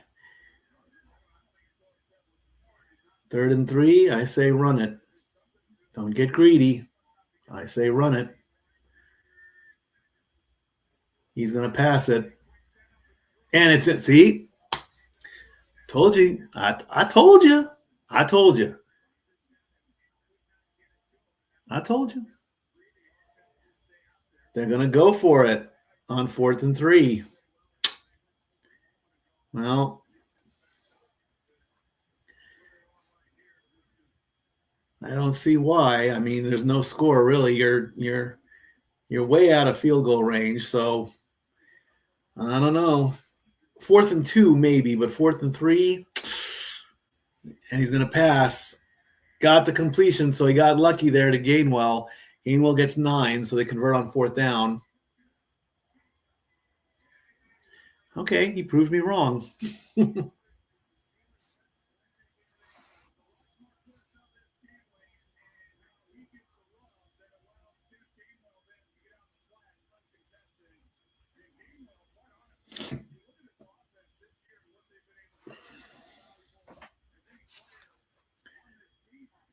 All right, 1st and 10, minute 48 to go.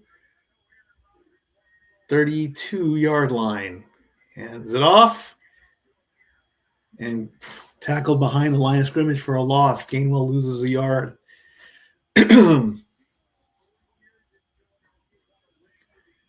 90 seconds left to go in the quarter.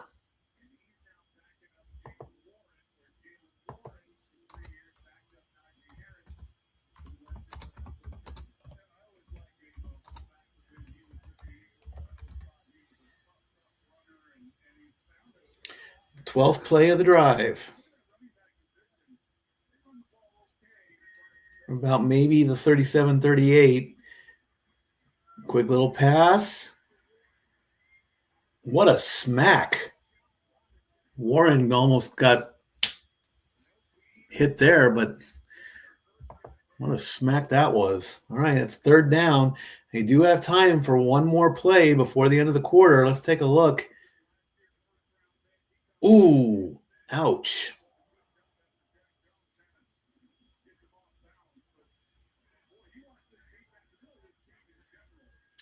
Third and 11. This could be the final play of the quarter. 3 on the play clock. Gets it. Looking, and is sacked. Down goes Rodgers. Down goes Rodgers for a loss of 9. That's going to make it 4th down, and that is going to end the quarter. No score. 0-0 as we take a break. Be right back.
128 days until the 2026 draft. How about that? Well, that'd be a good kick. That'd be a pun intended. That'd be a good kickoff to or the end of one season, the start of the next. Hey, I think I've done the draft, 3 years in a row, I think? 64th straight game, scoring 7 points or fewer in the first. For the Steelers, there's the punt. It's going to go to it's going to bounce and go into the end zone for a touchback.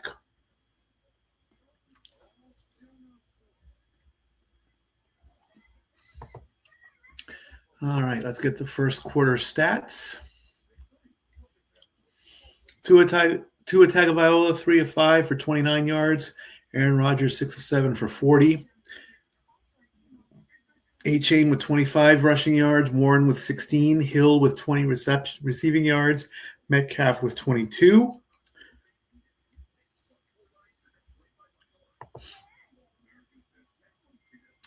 Three first downs for the Dolphins, 3 for the Steelers. No penalties, and 1 turnover being the interception by the Dolphins.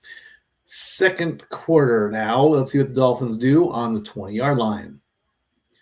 It's going to be a handoff, and it's only going to be a couple of yards. Not very much there. As Wright goes up the middle for 2.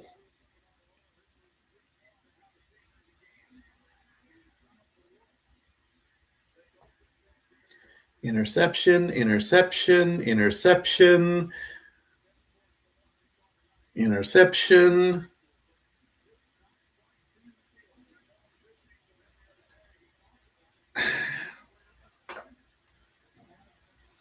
It is not 15 interceptions. It's 19. That is a catch. That is a first down, probably 8 yards.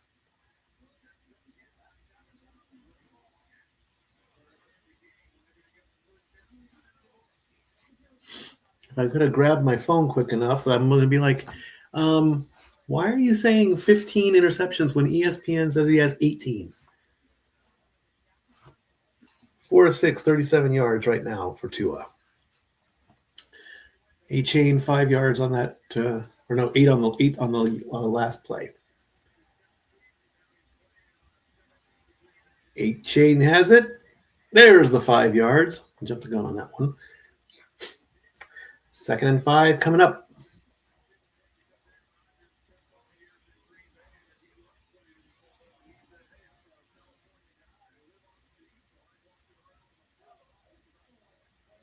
That is a big cone. At 40 degrees and under, the Dolphins have never won. The Steelers have. Or no, this is Rodgers versus Tua. So apparently, Tua's trying to break a streak where he can win a game in the cold, as A-Chain gets 3 more, and that's going to make it 3rd and 2. Queen's getting in the face of somebody.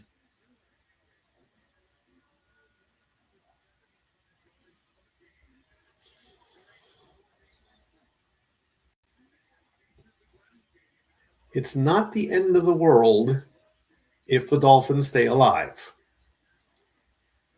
Dolphins' rush percentage is 37% in the first 9 games, 58 in the last 4. Hey, give it to A-Chain. Get those 2 yards. Don't you pass it, Tua. Don't do it. Scramble. He did. Ooh.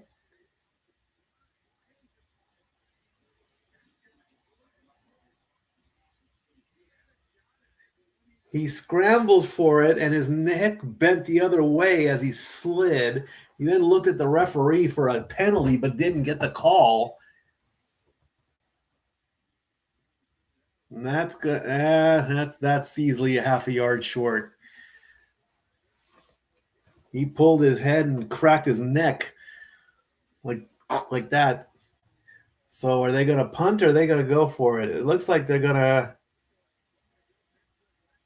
have to call timeout.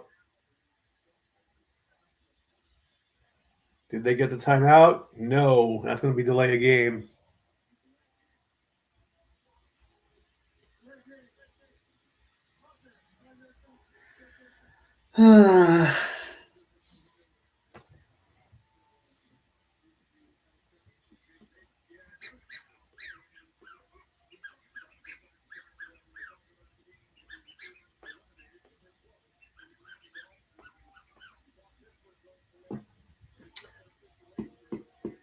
It's 4th and inches. I say you should have gone for it, but what do I know? I'm just a stat boy.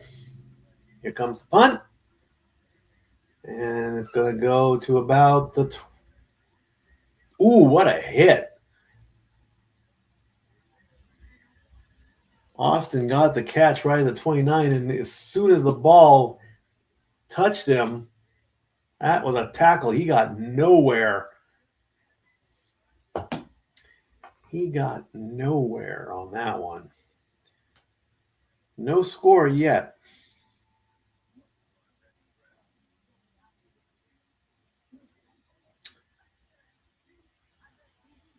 Ouch. I'm not saying that one.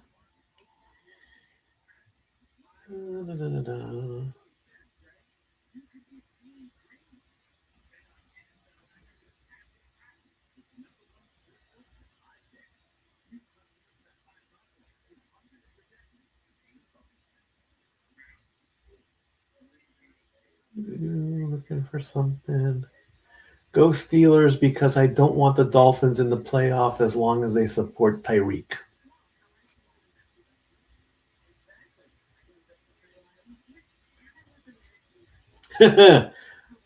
Choosing to punt on a 4th and inches in your own 40, you could have easily gotten that, and you decide to punt. Meow, meow, football. I agree. 4th and inches after a bad call like that, I would have gone for it.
All right.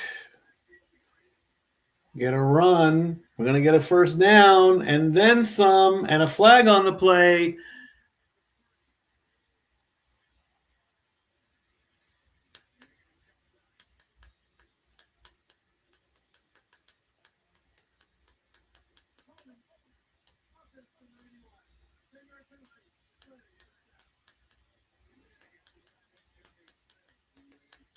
Holding was the call.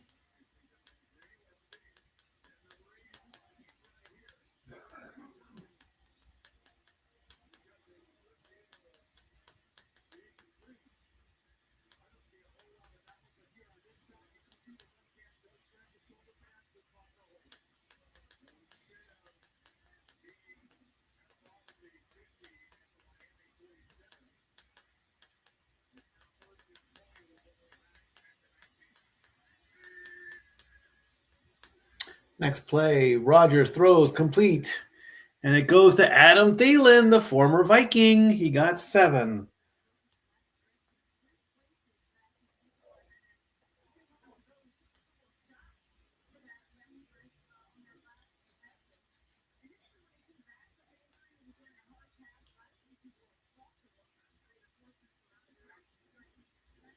Next play, Rodgers throws complete.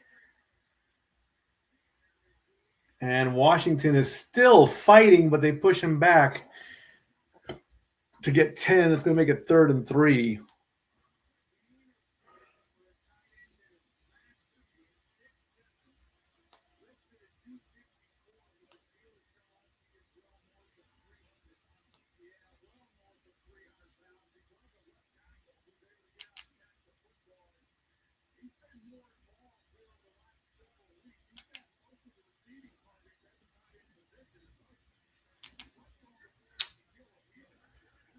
Third and 3. Can they convert?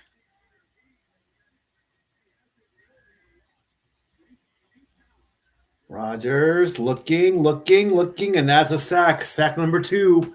Loss of 7.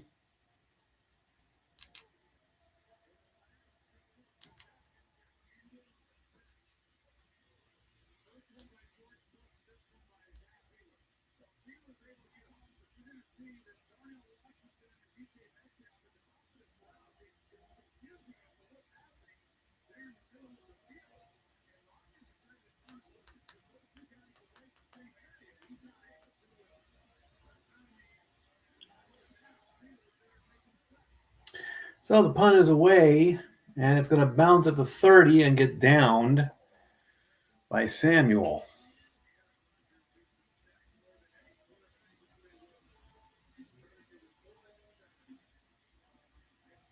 Ooh, and he nearly lost his helmet.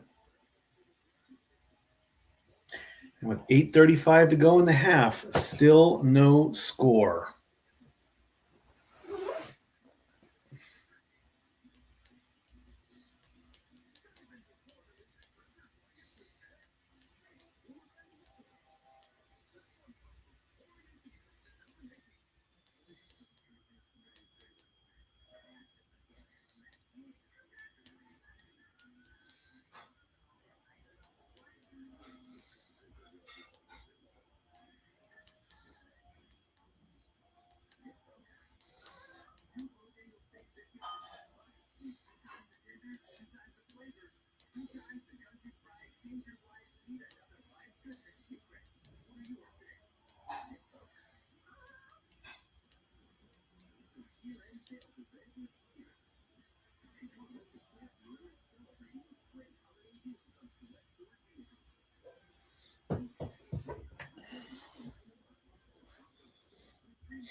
Bojangles.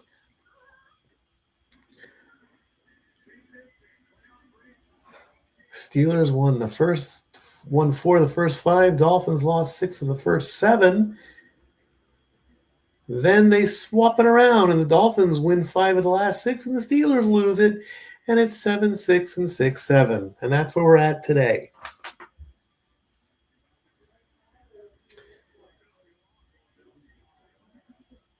So let's see what the Dolphins do now.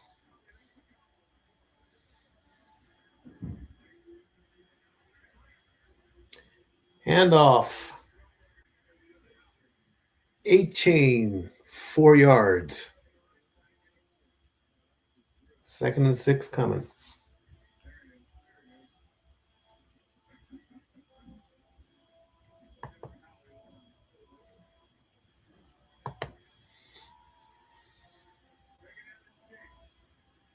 I said that.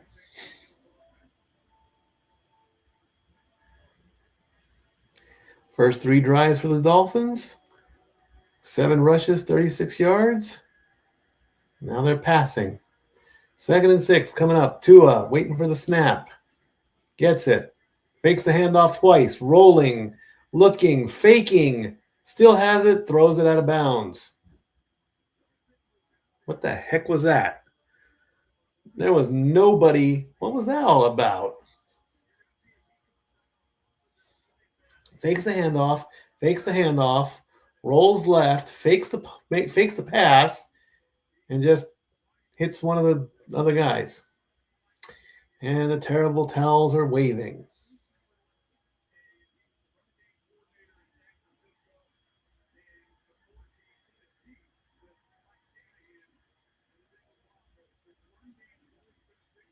Neither team has converted on 3rd down yet. Looking, has it. Still has plenty of time. Throws. Completion. A-Chain gets 24 big yards for the first down.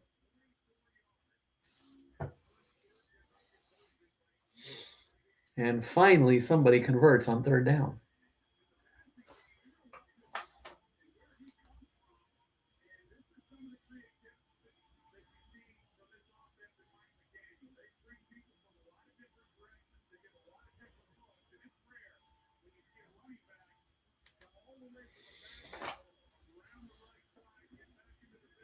Six rushes, 37 yards, 2 catches, 23 yards for A-Chain.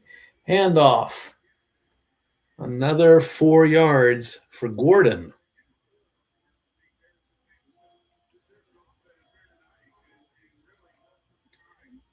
That's 2nd and 6.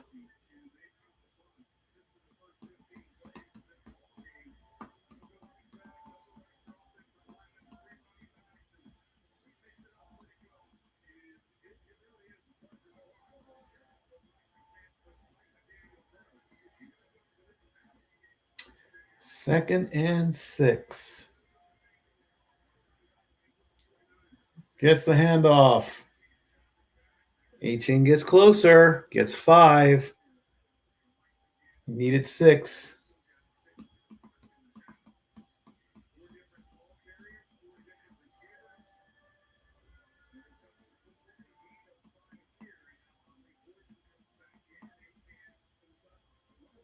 Third and 1. A-Chain is out. Why? I guess he needs a break.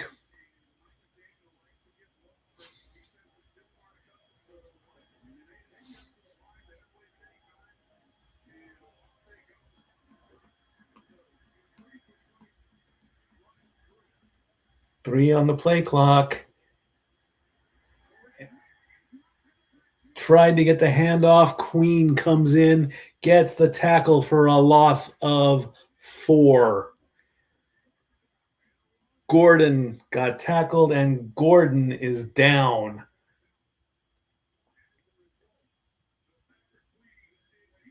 Queen just walked right through and just caught Gordon. Nothing. Gordon goes down. Gordon's not, hasn't gotten up yet.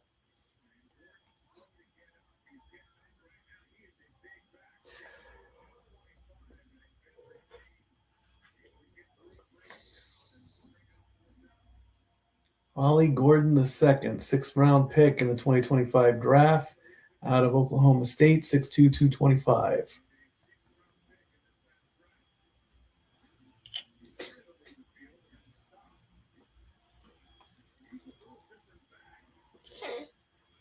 Let's see.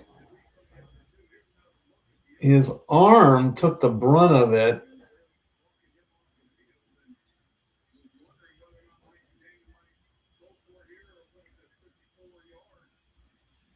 We're going for a field goal? All right. Dolphins are going for the field goal. 54-yard attempt. Riley Patterson's only 5 from 11 and field goal from 50 or more. Dolphins to take the lead on a 54-yarder. It looks, and it's good. Dolphins take the lead 3-0.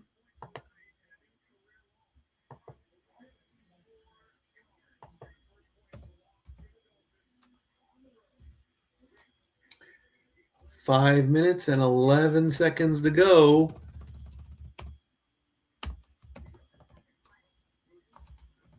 Before halftime.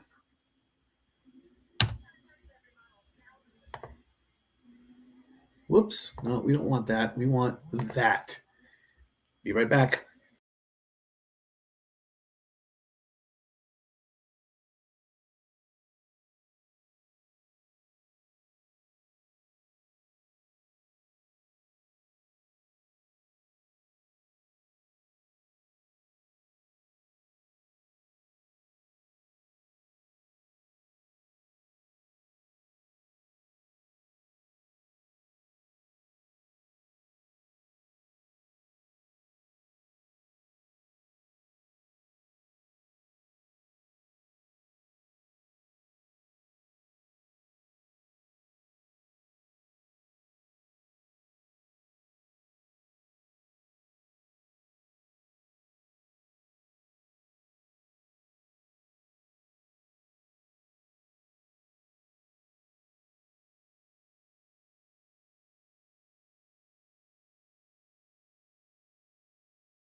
Six total touchdowns for Trevor Lawrence, huh?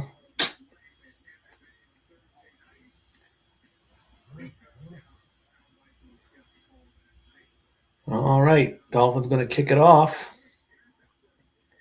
And that ball is going to land short of the landing zone. So that's going to be a penalty.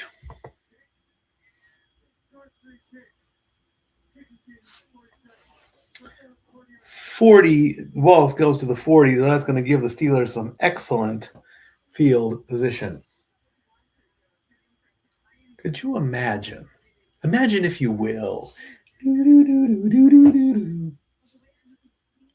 if you will, the Jaguars win the Super Bowl. Do you really think Triple H is going to send a championship belt to Tony Khan? Let that sink in. It is a pass from Rodgers to Smith, who gets 10 yards for the first down.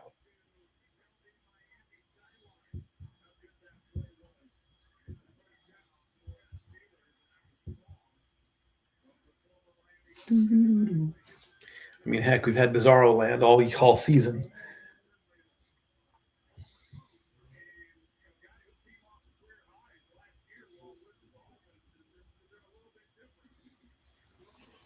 Where are the Jaguars? First place in the South, AFC South.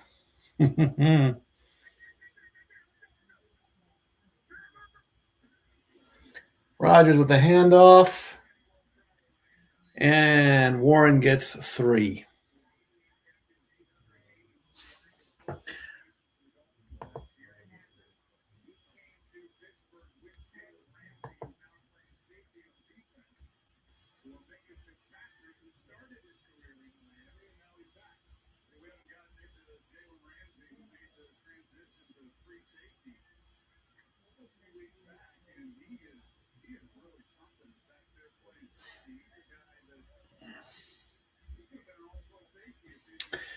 2nd and 6 coming up.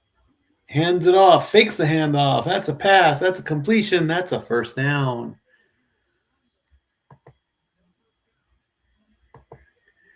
All right, I'm going to put that out into the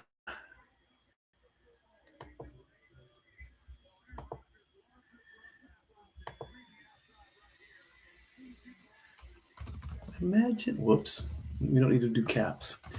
Imagine, if you will, the Jaguars win the Super Bowl and Triple H sends a championship belt to Tony Khan. Rodgers throws, completion, and first down again.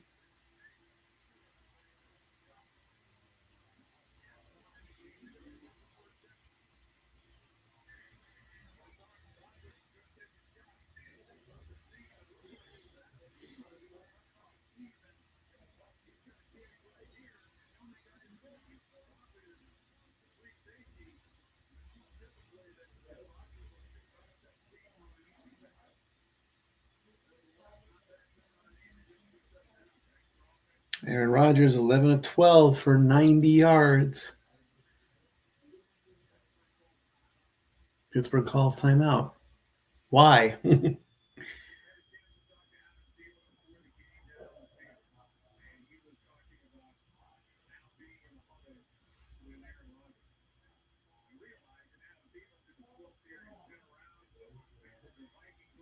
Claimed off waivers from Vikings. Sad day. 5th undrafted player to reach 8,000 reception yards, 3rd in reception touchdowns, 4th in receptions, 5th in receiving yards, waived by the Vikings.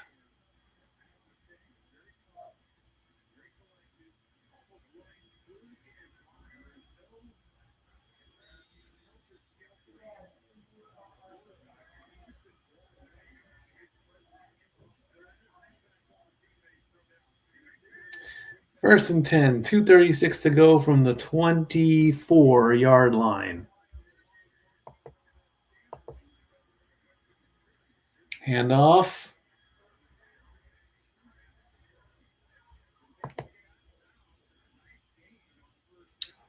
Gets 4 yards. Gainwell gains 4. 2nd and 6. He was pushed out of bounds, so the clock still runs. Can they get off another play before the 2-minute warning?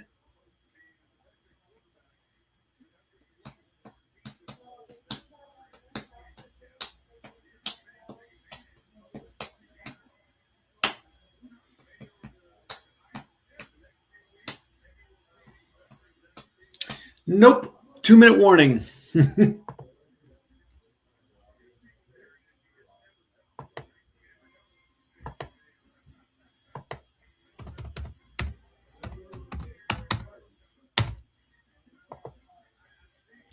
Be right back. 2-minute.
All right. 2 minutes to go. What to do at halftime? Well, see if we get rated for one. That'll be fun. Maybe this time I'll actually be here for it. Well, ESPN does Boomer's fastest 3 minutes. Take a look at the scoreboards. Steelers get the ball in the second half. Steelers are trying to get on the board before the end of the first. They are on the 20-yard line. Rodgers looking, short, real quick short pass, and just shy of the first down marker. A gain of 5 makes it 3rd and 1. And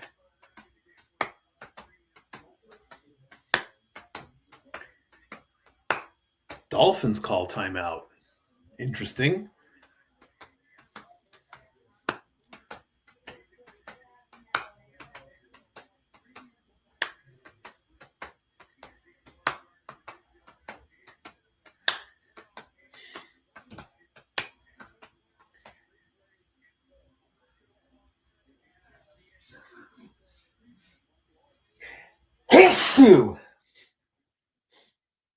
Merry Christmas. The buck stops here from Ventura, California. Well, you got your 15 seconds of fame there, sir, from Ventura, California.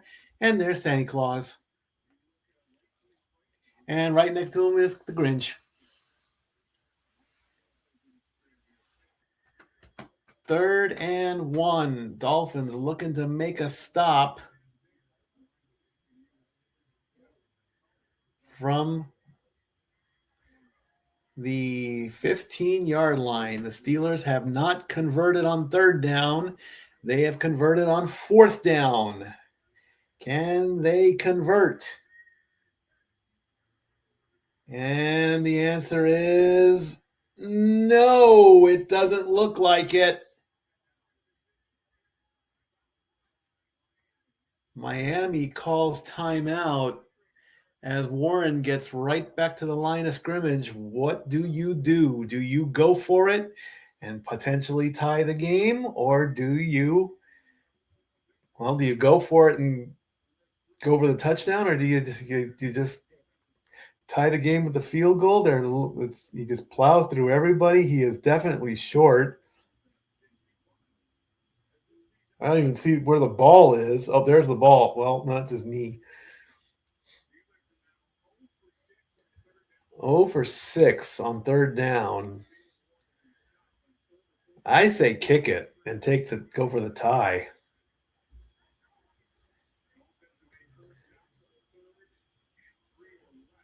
Are they gonna go for it? Yep, they're going for it on 4th and 1. I think they got that. They're the piles everywhere. Yeah, 1st down. Hayward with the snap up the middle, gets the yard, gets the 1st down. The clock continues to run. I don't know what this play call is. I mean, they want to dominate, and they want to. It almost is like Rocky 2.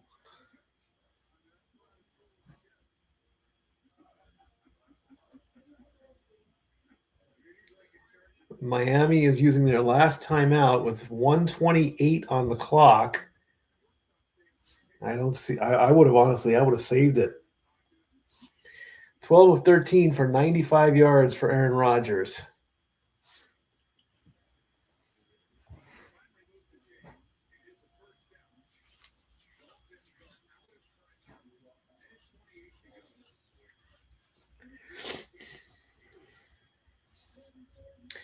%64 red zone touchdown percentage for the Steelers.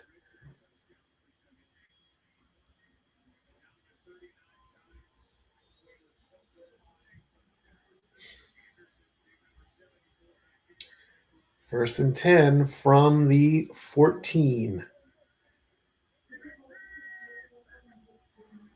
Fakes the handoff. He's going to go make a play. Throws. Completion.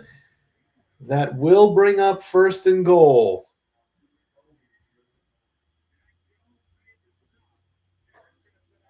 Gainwell gets 10.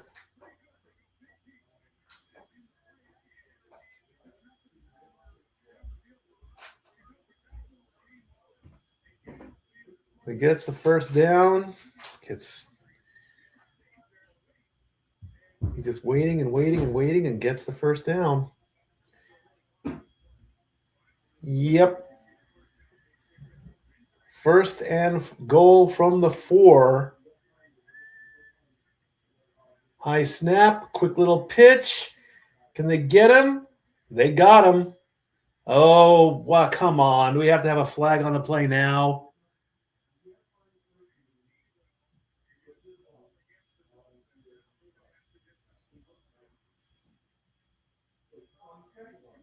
Face mask. Half the distance to the goal.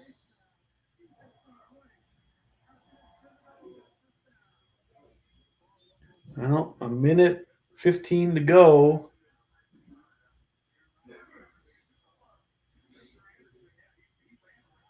I'm calling a Steelers game with Aaron Rodgers as quarterback. Get that off my bucket list. They're on the 2. Dolphins have not allowed a rushing touchdown in the last 5 games. I doubt they're going to rush it this time. They should, but I have a feeling Rodgers is going to pass this one. Just do a nice little floater in or something. 5 on the play clock. 3, 2, there's the play, and he's in. No, he's down. He is literally like right on the goal line.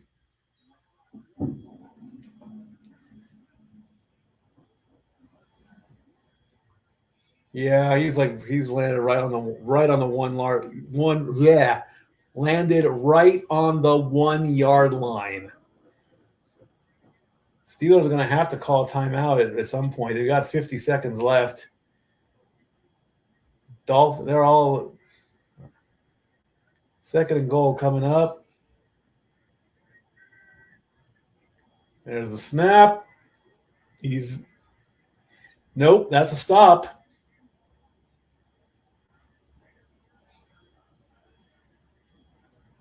The clock is running down. The game clock is way ahead of the play clock, so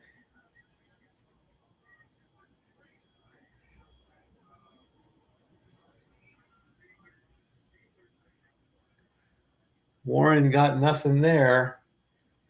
They're going to use their 2nd timeout with 21 seconds left. And Rodgers is like, what do I have to do to get into the end zone?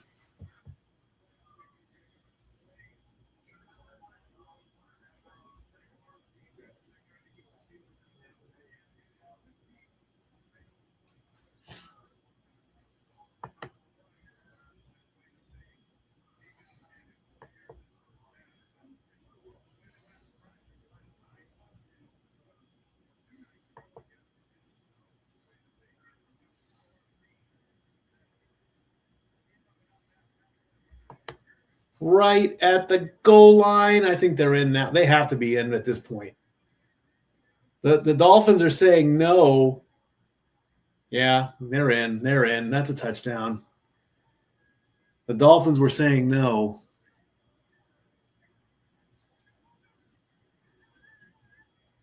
As Connor Hayward rushes in and gets the touchdown to take the lead, 6-3. Let's take a look.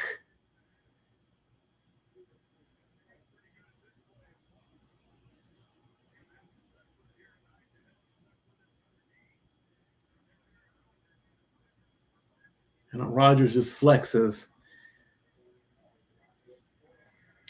Kick is up, and it is good. And that makes it 7-6 with 17 seconds left in the half. So we will see what the Dolphins will do.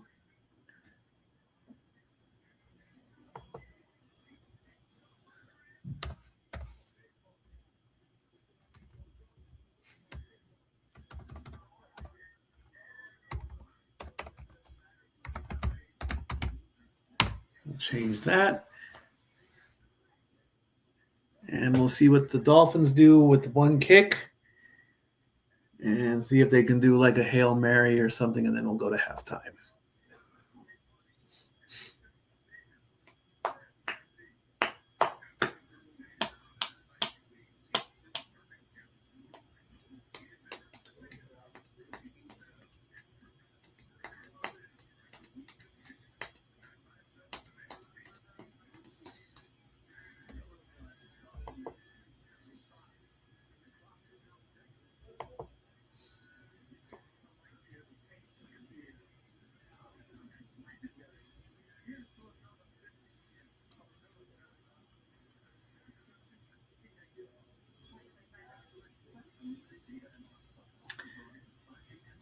Do.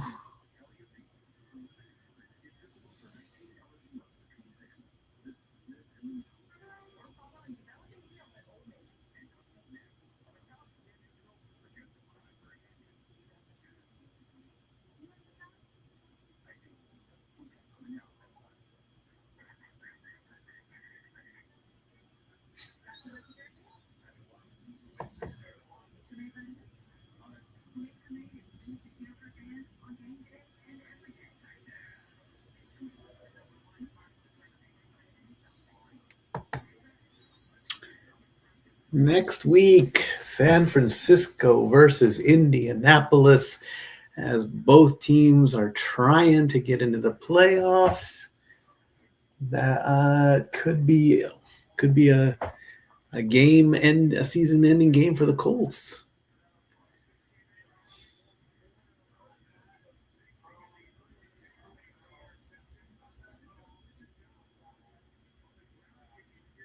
Well, let's see what Miami does before the half.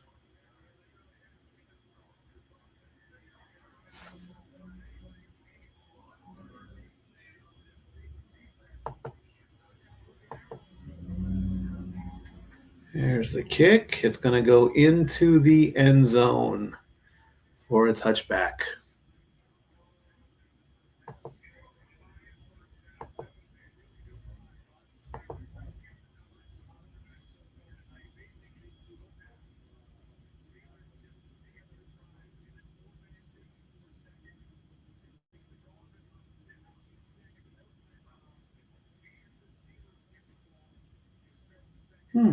Interesting.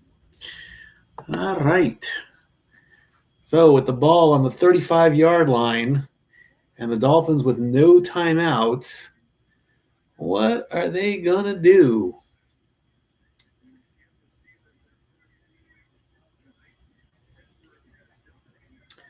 Are they just going to take the knee? Are they going to do a run play?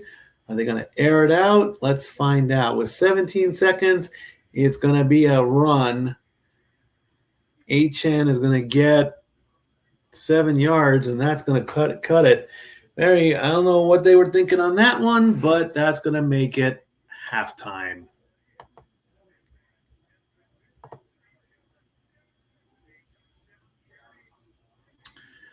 All right. Dolphins going off the field. Steelers going off the field. Steelers get the ball to start the second half.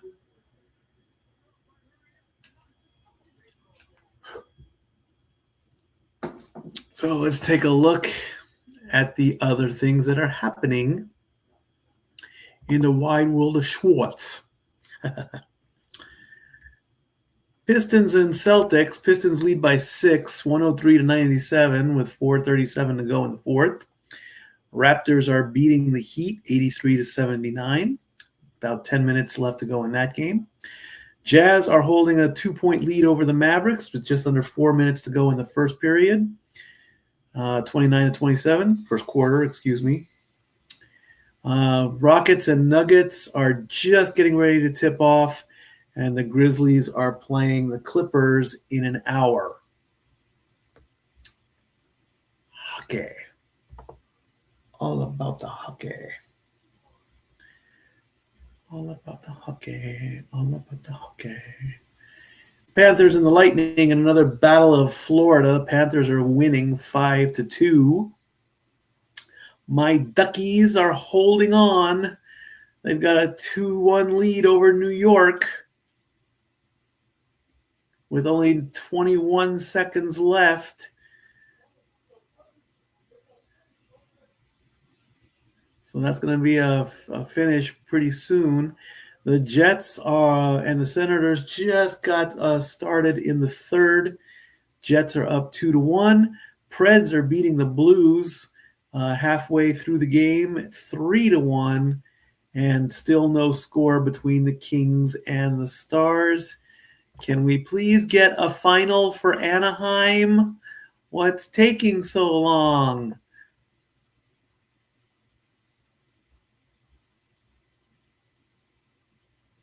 Cutter Gauthier scores to make it 3-1 to ice the game. Anaheim Ducks win. You see, it's the hockey duck. So where's that gonna? Let's take a look at the standings here.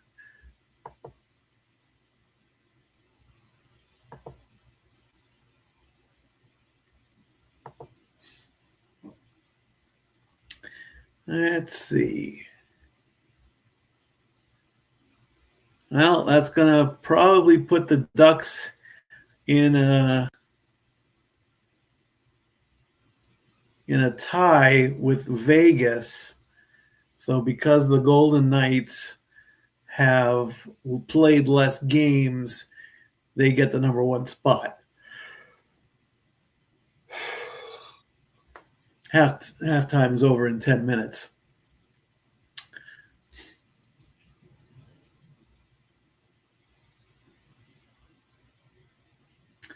And the Wild are in third place in their division. Well, how about that? The Duckies won. I know that I am way behind on my stats for hockey, and I'm going to quickly turn my camera off here so I can go get my hoodie because I am starting to get cold. Like I said, it was very, very cold today.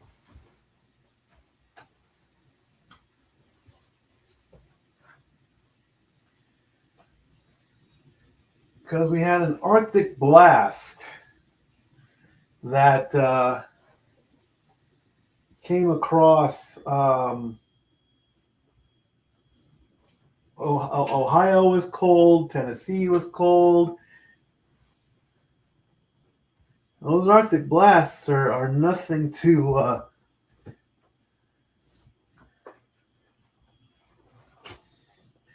Michelle Obama on Jimmy Kimmel Live? Cool.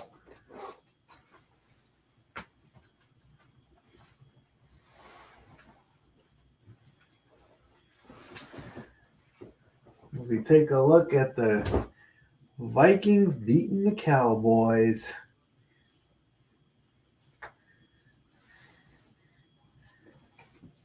Cowboys beat the Vikings 34-26.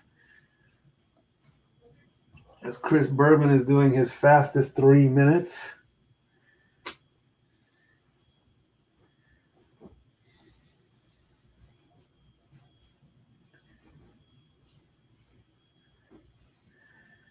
So we'll just go right along with them. Patriots and Bills in the snow.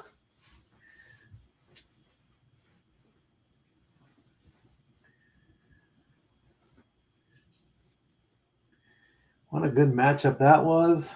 Patriots end up winning 31-25. Then there were the Chiefs. Chiefs and Chargers. And of course, Patrick Mahomes is out. Packers and Broncos.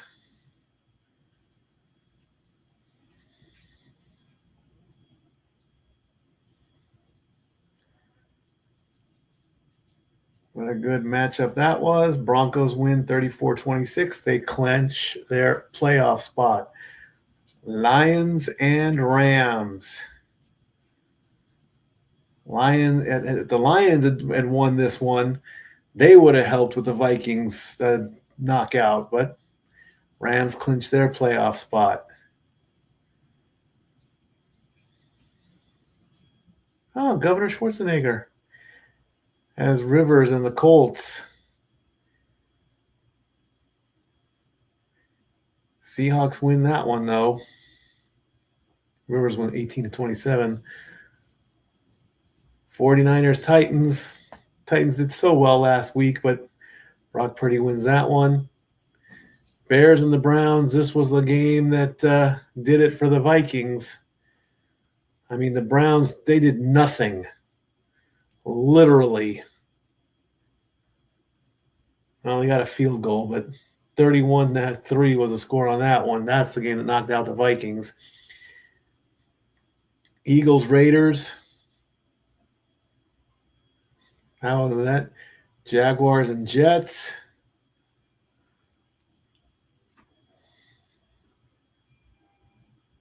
Jaguars win that one. Gives them the first place spot. Texans and Cardinals. Texans put up 40 over the Cardinals. Ravens and Bengals. Ravens shut them out 24-0. Saints and Panthers. Saints get a win on that one. Giants and Commanders. Both teams have been eliminated.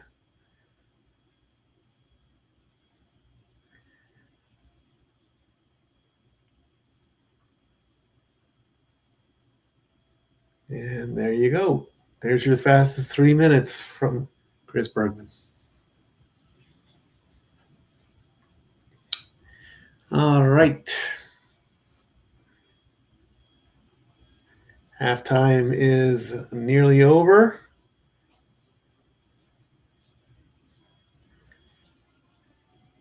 Looks like they put Big Ben in the Hall of Honor out there in Pittsburgh.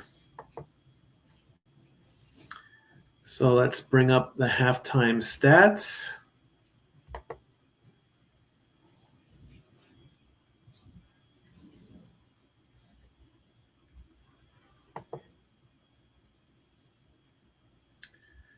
Let's see what we got here. 10 first downs for the Steelers, 5 for the Dolphins.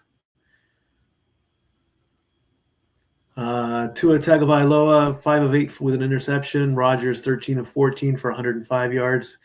Tua's got 61. Chain's got 49 rushing yards, 8 carries. Warren's got 8 carries for 20 yards. Chain's got 23 receiving yards. Gainwell's got 41.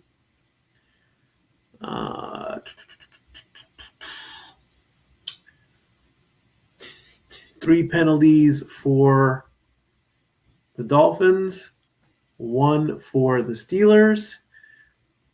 Still 1 turnover. Possession is 17 minutes for the Steelers and 12 for the Dolphins. That's all the stats we got. We're getting ready to start the third quarter in about 3 minutes or so. Be right back.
All right, everything's all squared away.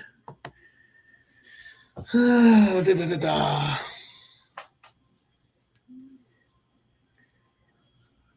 Marvel Deadpool VR for the MetaQuest?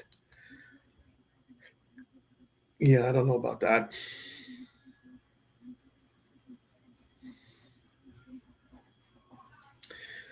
Take one last look at some tweets with the hashtag Monday Night Football. Da-da-da.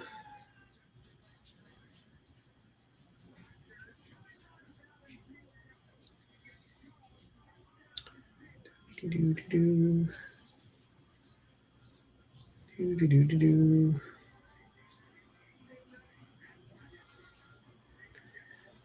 Do-do-do-do-do.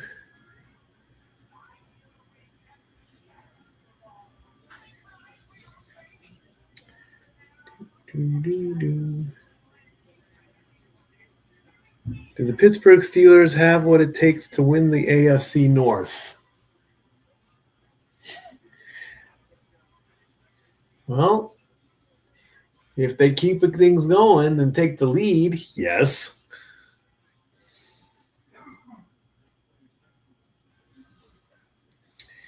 And I better close my door here.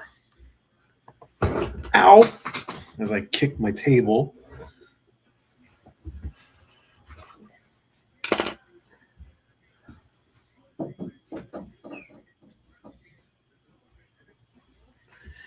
Doo-dee-doo-dee-doo. Dee-doo-dee-doo-doo-doo.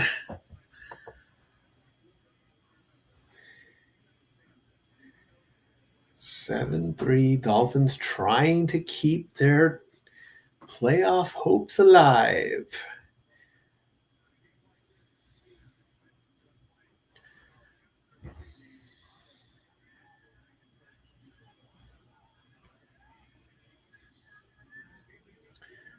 All right. Dolphins kick off, and the second half is underway. Back to about the 5, 10, 15, 20, 25, and tripped up to the 30.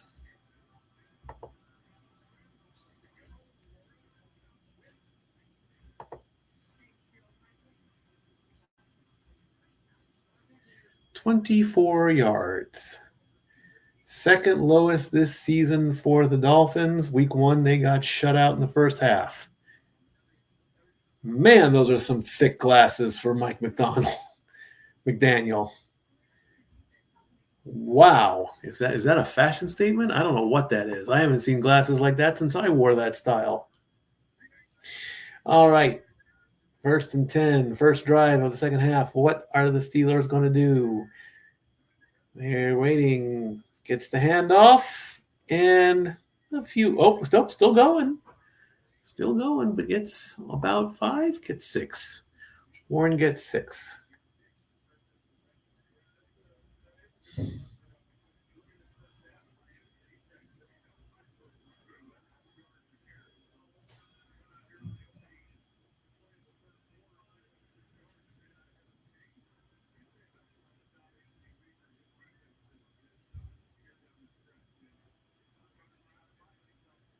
Second and 4.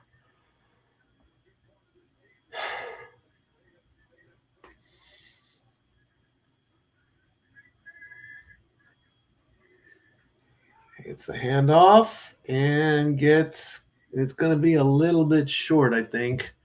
Warren gets 3, so it's going to be 3rd and 1. Steelers have only converted once, I believe, if I remember correctly.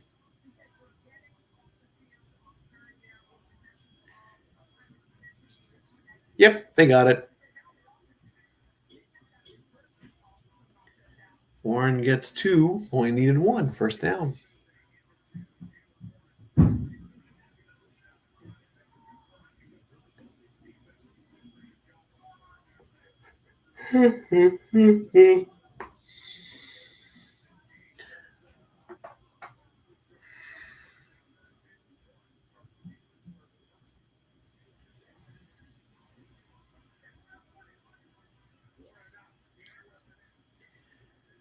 Hand off and goes to, and Gainwell's still on his feet and he's still going. He's going. He runs out of bounds. He got 40 yards on that run. That'll get the towels waving.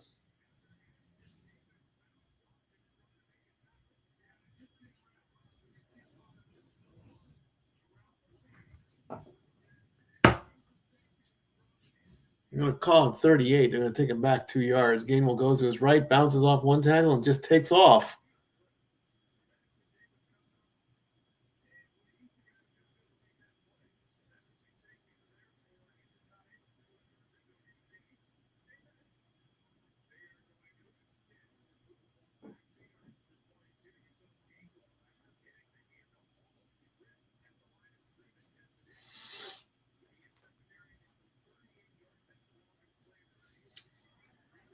Rush offense in the last 3 games, 78 total yards tonight. 1st and 10 from the 22. Gets the handoff and gets another 4. 3, close enough.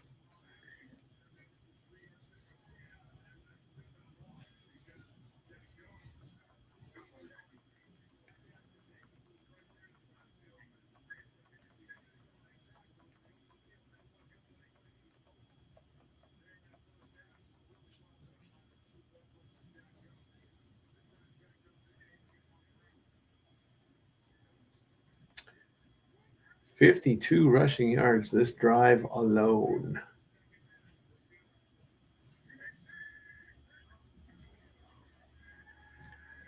Rodgers going to throw it, and that's it there in there for a touchdown.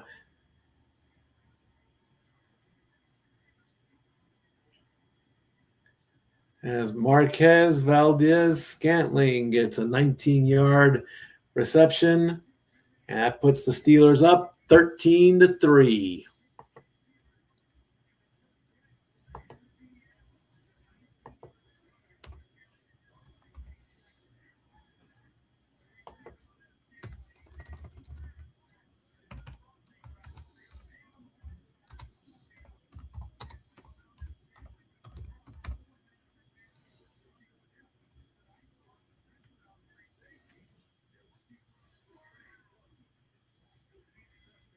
Six plays, 71 yards. Extra point is up and good.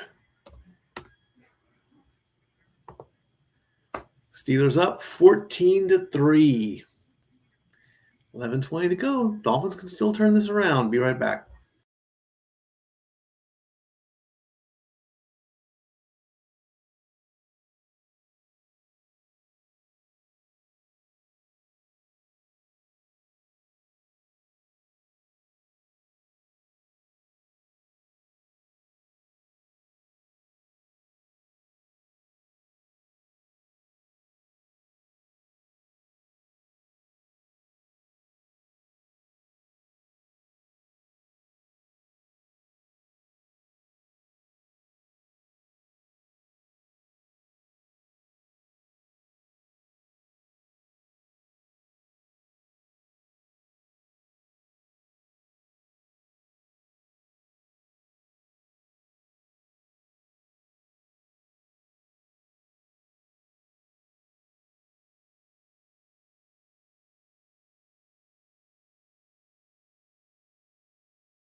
There goes the kick.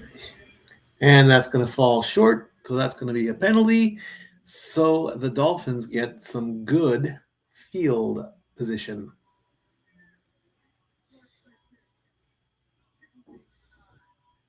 It happened already once, though. Interesting.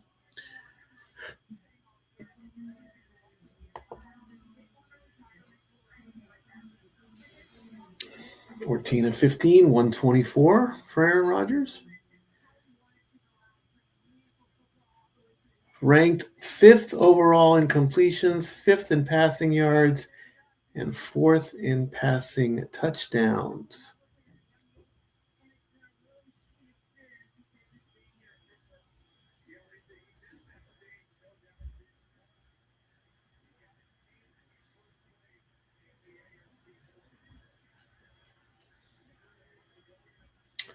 From the 40, Tua hands it off to A-Chain. Gets nothing. Goes right back to the line of scrimmage.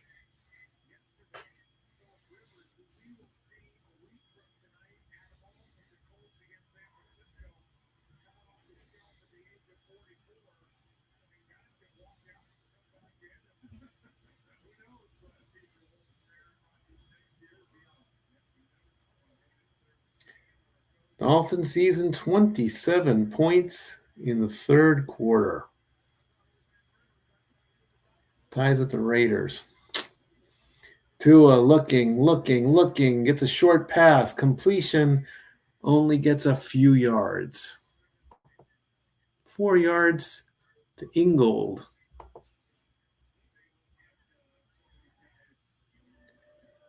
Oldest starting quarterbacks. Kirk Cousins and Matthew Stafford at 37, Rodgers at 42, Phillip Rivers at 44. Wow.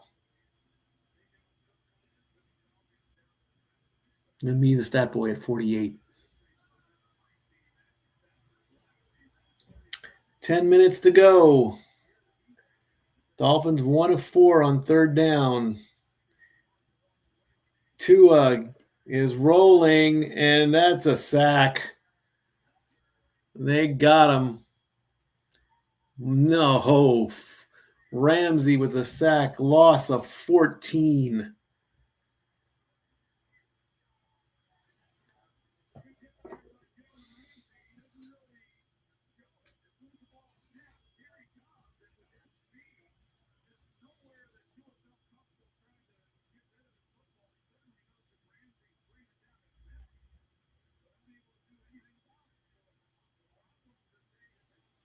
And there goes the punt. And the catch at about the 15, 20. And that's all it's going to get. 5-yard return or so. 9:06 to go in the third. And the Steelers have the ball. Be right back.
All right.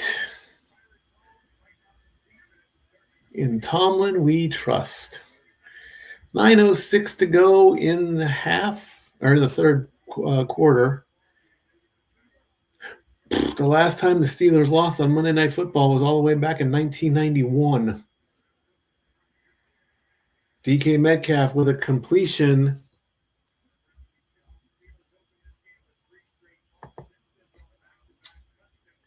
And that was 5 yards. So it's going to be 2nd and 5 as the clock runs down. Another quick pass and a tackle. Gain of 2 on that one. As Washington makes it set 3rd and 3.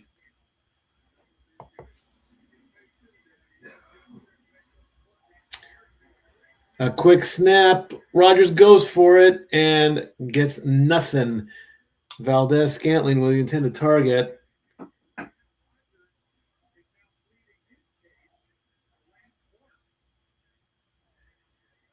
And that quick play, they were in the middle of a replay there for DK Metcalf. So that's going to bring up 4th down.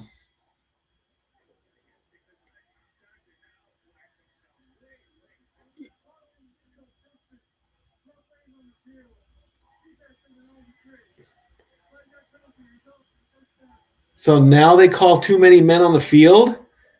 Really? Are you kidding me?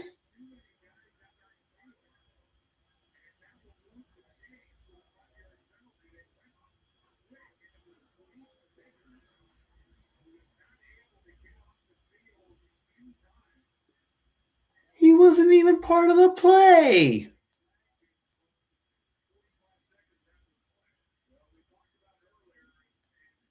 Unbelievable. And so the Steelers get an automatic 1st down because of 12 men on the field because he didn't get off the field quick enough. Gainwell's going to rush up and get 10.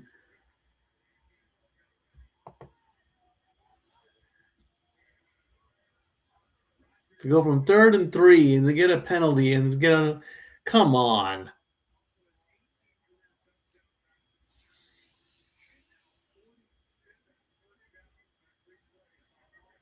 Second and 1. Gainwell got 9 on the last one. Rodgers 16 of 17 for 131. Gets the handoff. There's the 1 yard that they needed. And then he got more. Got 5 on that one. Gainwell with the 1st down. Clock now hitting 7 minutes and 30 seconds in the 3rd. 103 total yards for Gainwell, mostly on the rush. Rodgers going to pass.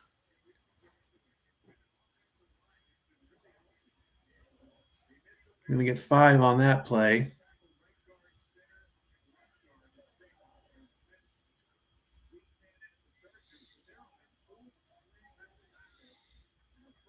Second and 6 coming up.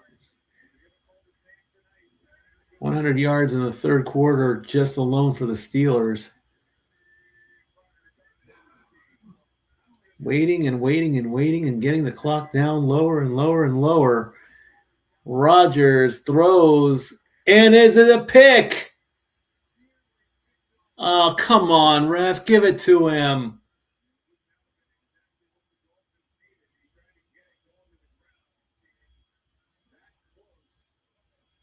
Ball came out loose as he hit the ground.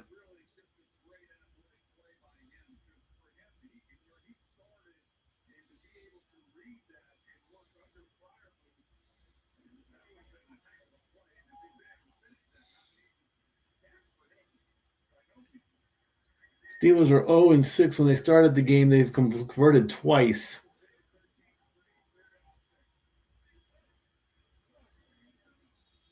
And they call timeout before the play clock expires. So that's 1 timeout for the Steelers at 6:39 to go.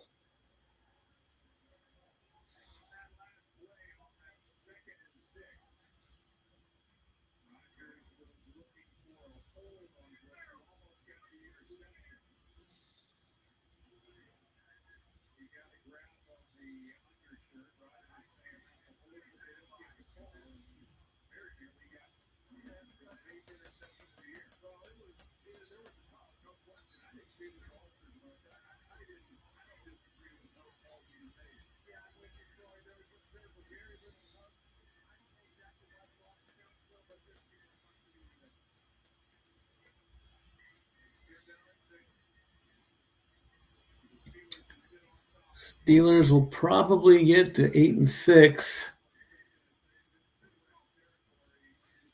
3 games to play. It's going to be a two-team division. 3rd and 6 coming up.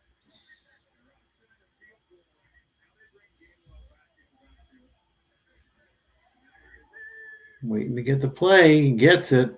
Looking for 6. Gets it. Freiermuth gets 16. That'll bring the clock down below 6 minutes.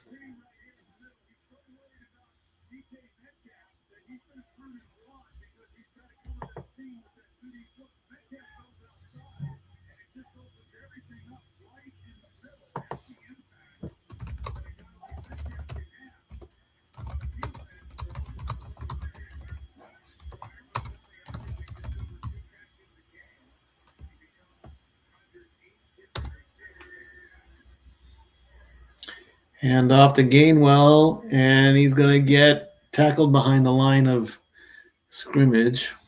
So that's going to be a little loss.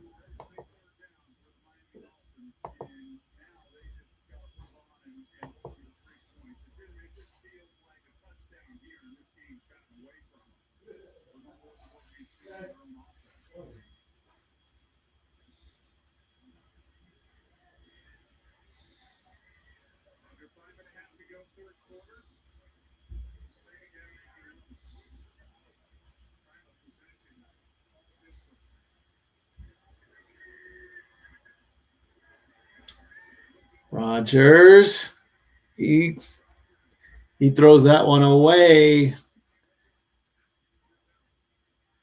Almost got sacked.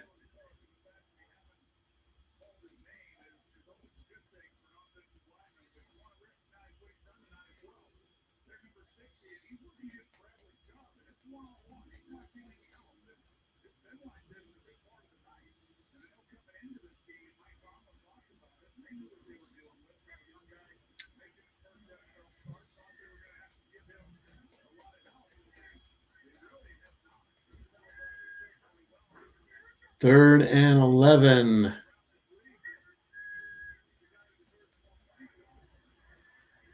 Rodgers throws completion.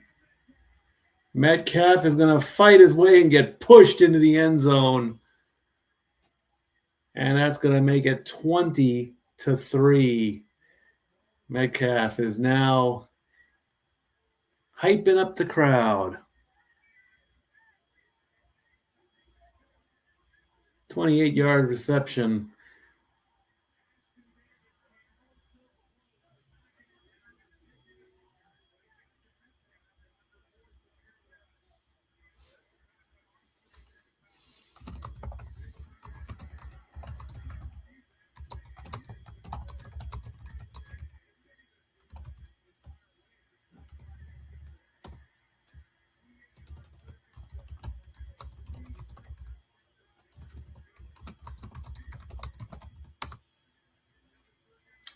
Extra point is good. Dolphins now down 21-3 with 4:58 left to go in the third.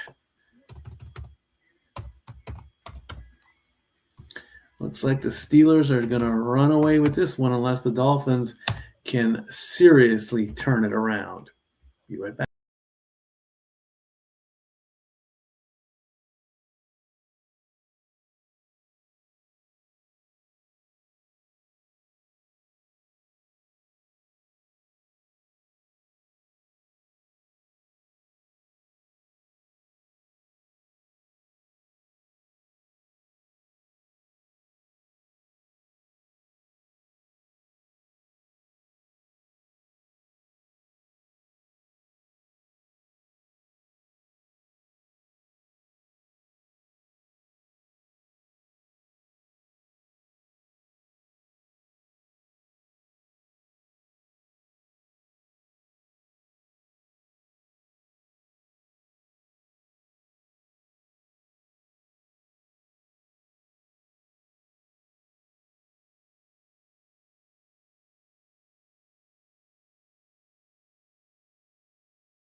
19-22, 180 for Aaron Rodgers. He can just cruise to victory.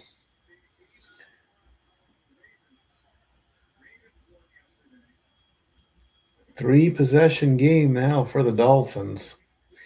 And they're going to go 15, 20, 25, and down just before the 30. 4:53 to go in the third.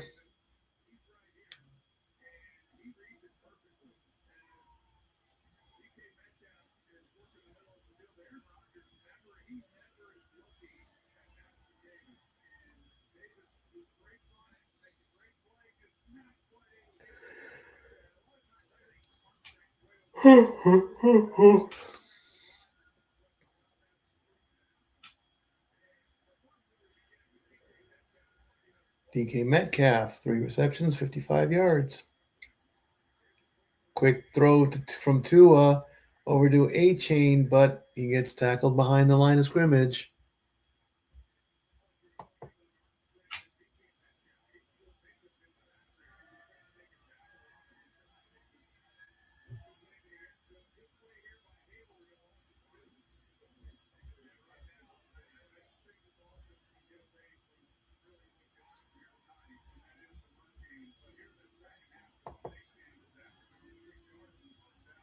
Second and 12 coming up.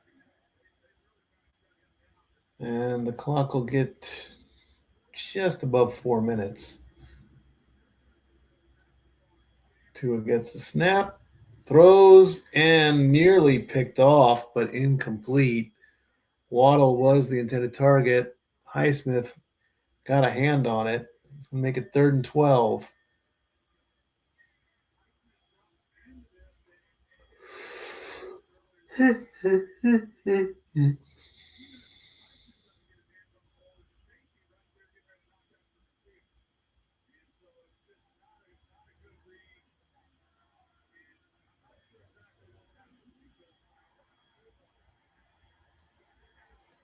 Third and 12. Dolphins are 0 for their last 16 on 3rd and 10 or more. Tua's got time. He's got plenty of time. Here come the defense to get him, and they got him. Loss of 11.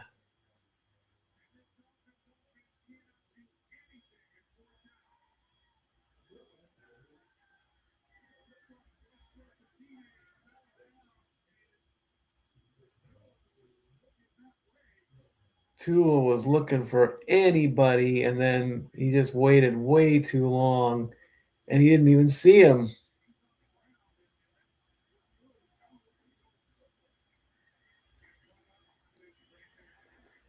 There's the punt. Behind the 30. And doesn't get anywhere with that. Flag on the play.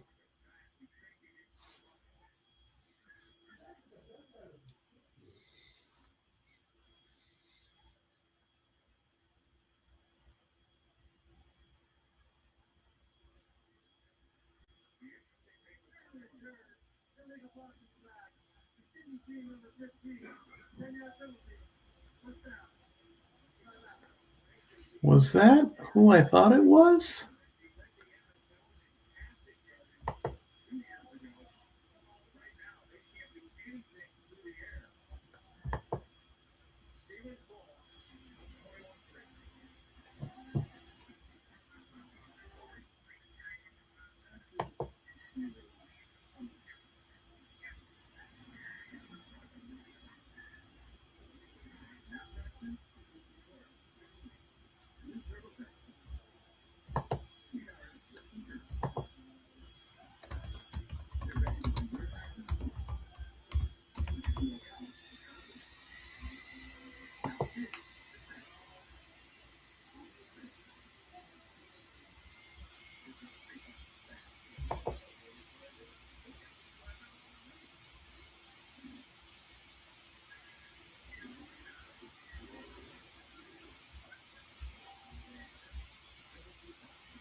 Nope, not who I thought it was.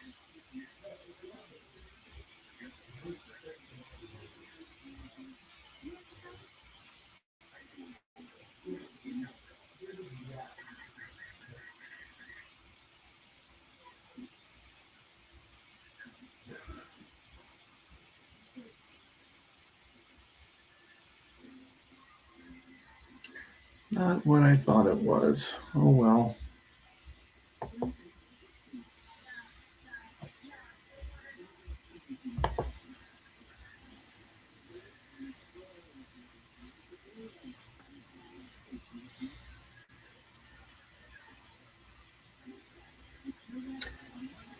Week 16. Brock Purdy against Phillip Rivers.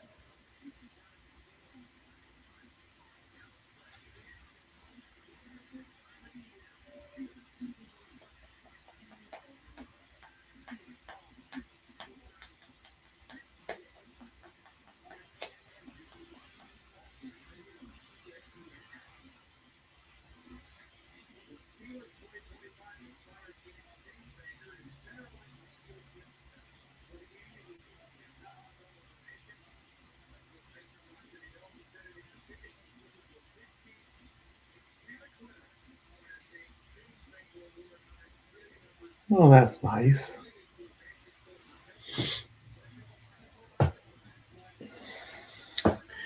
All right, 1st and 10 from the 19-yard line.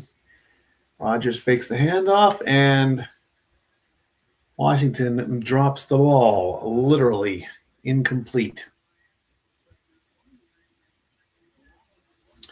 For the first time this season, the Steelers have had 3 straight touchdown drives. Can they have a 4th?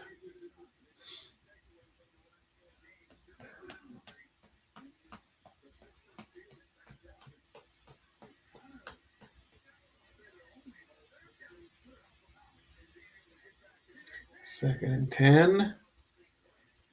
Gets the handoff. Nope. Not much there. Warren gets 2. And it'll take the clock down to about 2:20 if they get the playoff quick enough.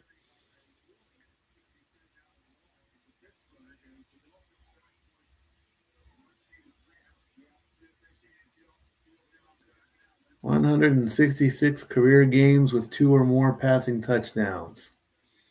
3rd and 8 coming up. Steelers have converted every time since going 0-6. Can they make it 5 for 5? Their last. Do they convert? No. What a hit that was, though.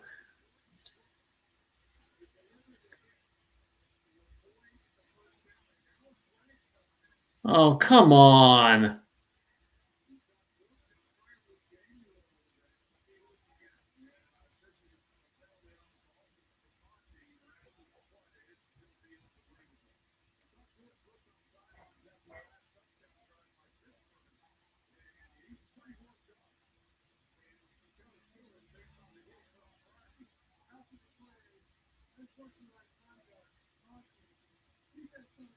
Unsportsmanlike conduct taunting against the defense?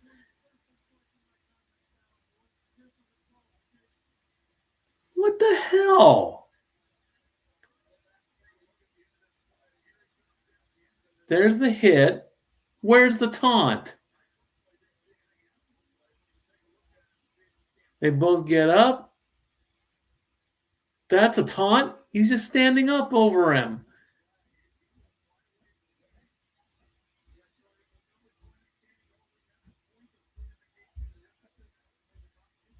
Unbelievable. That's a taunt just by standing and looking down over him. Really? Come on.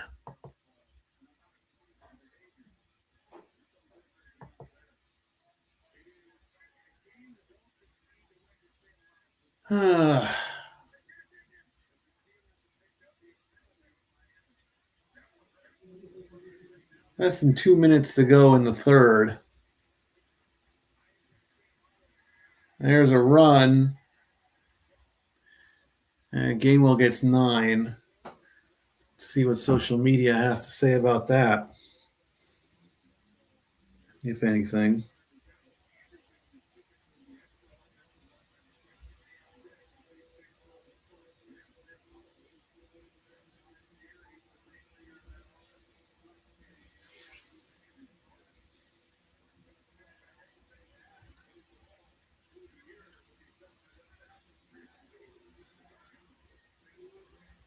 First down as Gainwell gets 2. As a Steelers fan, that is the softest penalty I've seen in my life. Yep. Doggone it.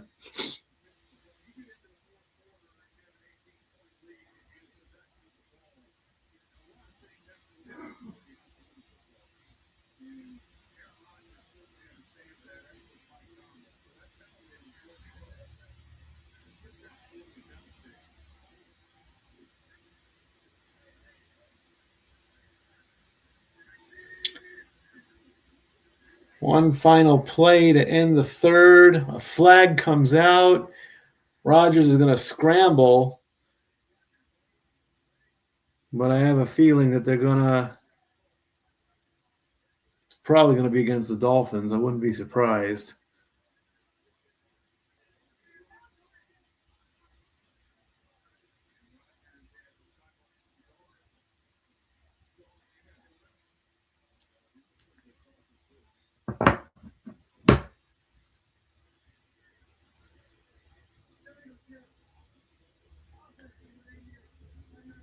Illegal shift against Pittsburgh. It's going to push him back 5 yards. Make it 1st and 15. And it looks like that's how the third quarter is going to end, on a penalty.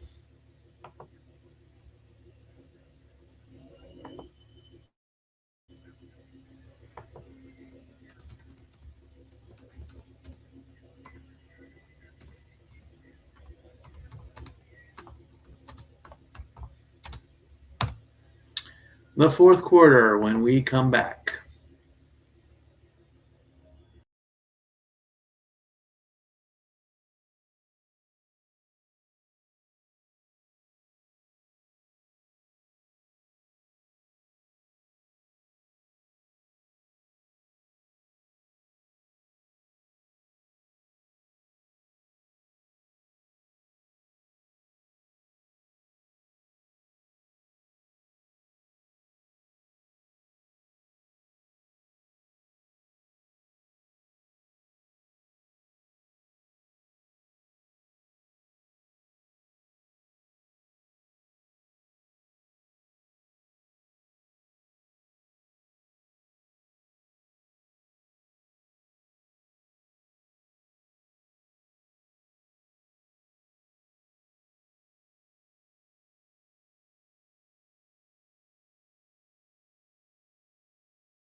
All right, let's get this fourth quarter underway. Steelers at the 49.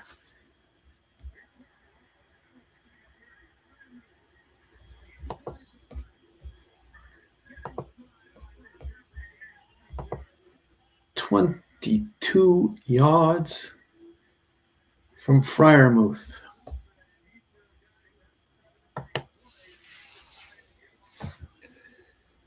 Three receptions, 45 yards.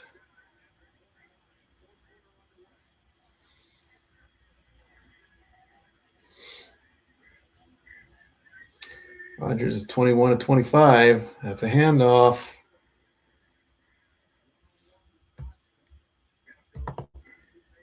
As Gainwell gets 5.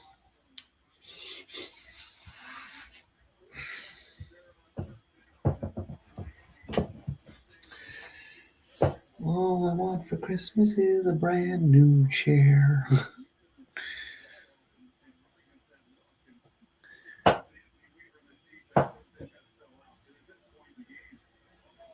right, just under 14 minutes to go. 2nd and 5.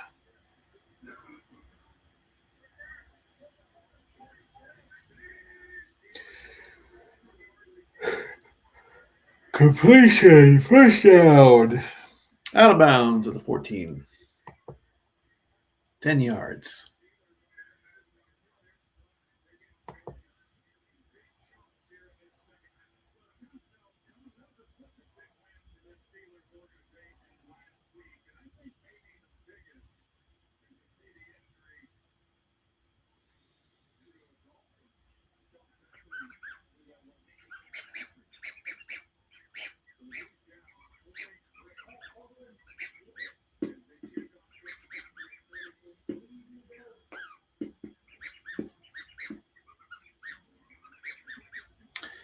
Fitzpatrick is down.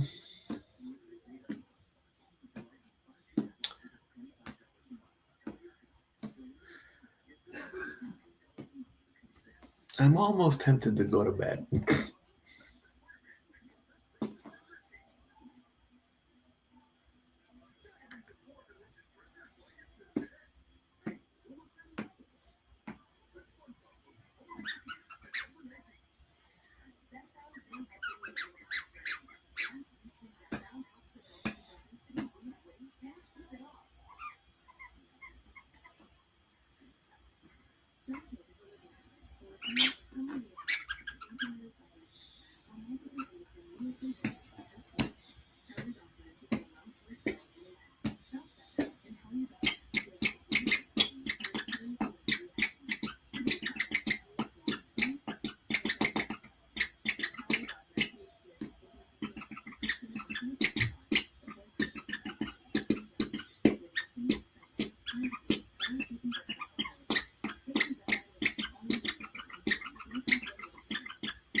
Commercials. Don't make a mistake without one.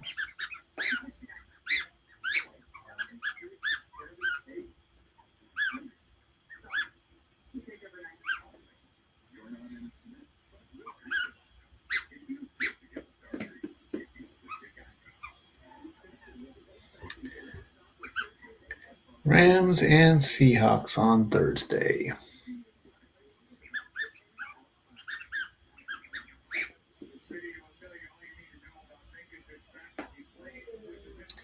Fitzpatrick getting up off the field.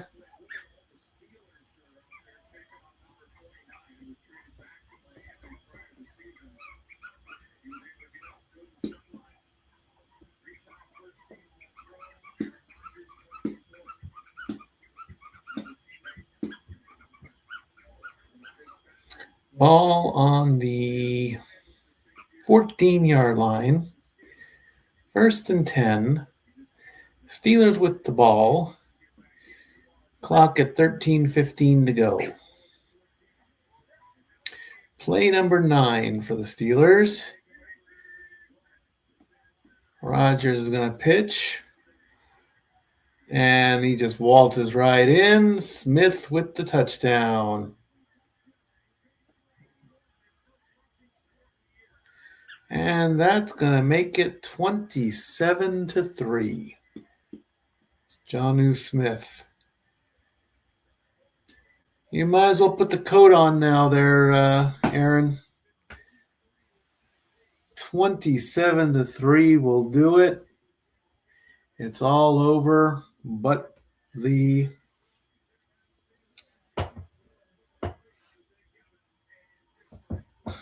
hat.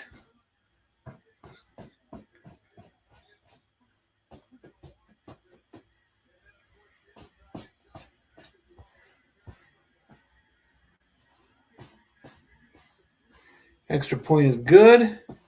And with 13:01 to go in the game, 28-3 is the score. Be right back.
Kick 5, 10, 15, 20, turning to his right, 25, 30.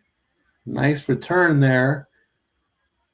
As Joe Buck has been given an award just like his dad did a while ago.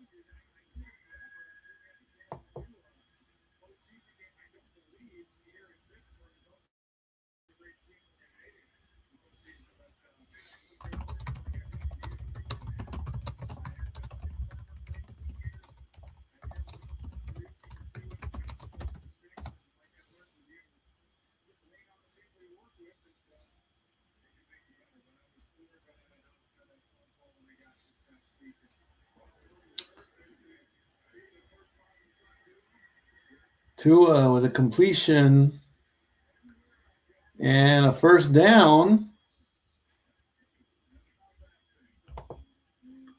as A-Chain gets 14.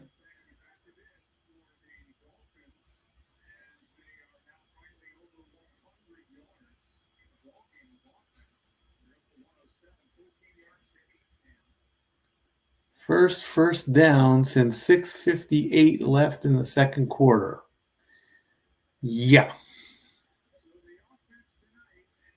22 first downs for the Steelers, 6 for the Dolphins. Just before half. That's going to be a run. And that's going to be another first down. Maybe. He's going to be a little bit short.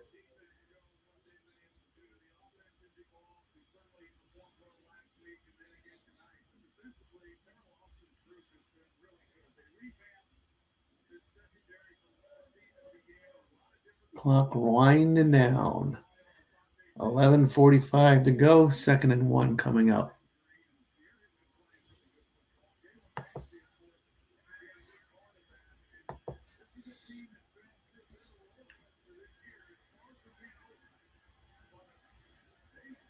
Second and 1, 2. Why aren't you running the ball? You got the completion, though. I still would have run it, though. Waddle gets a first down as he picks up 16. And now Waddle grabs his knees.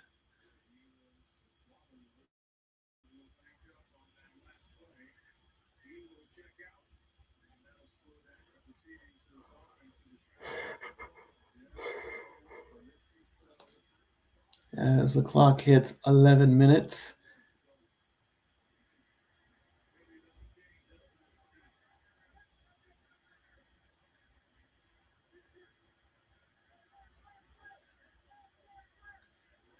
Three, two, one, get it? They did. All right.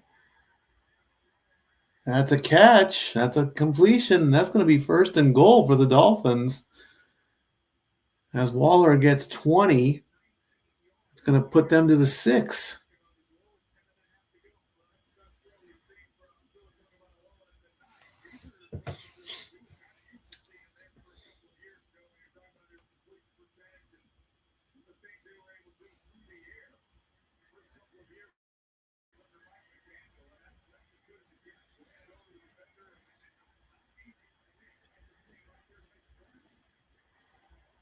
Dolphins knocking on the door with 10 minutes to go in the game. Tua's looking, rolling. He's in a lot of trouble, but he rolls around. He's clear. Throws to the end zone, but nobody's in the nowhere near it. So that's going to make it 2nd and goal.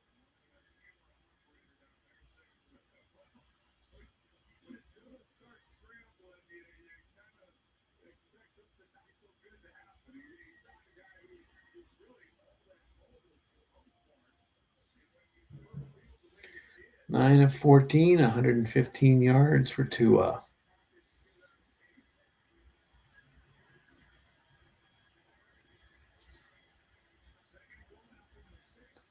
Second and goal. Tua looking to his right. He's got somebody open. And is that going to be a touchdown? Yes, it is. As Waller brings in the catch. Darren Waller gets a 6-yard reception. That's going to make it 28-9.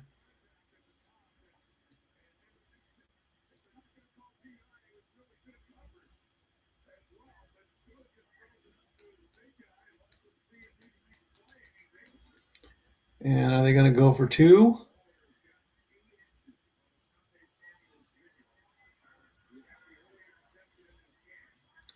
Looks like the Dolphins are going to go for 2.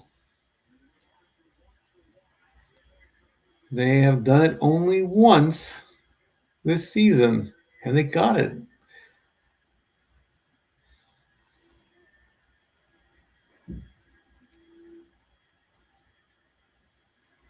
Tua's looking, throws way too far into the end zone. 2-point conversion is no good. 6 points only for the Dolphins, and that makes it 28-9 with 9:41 to go in the game.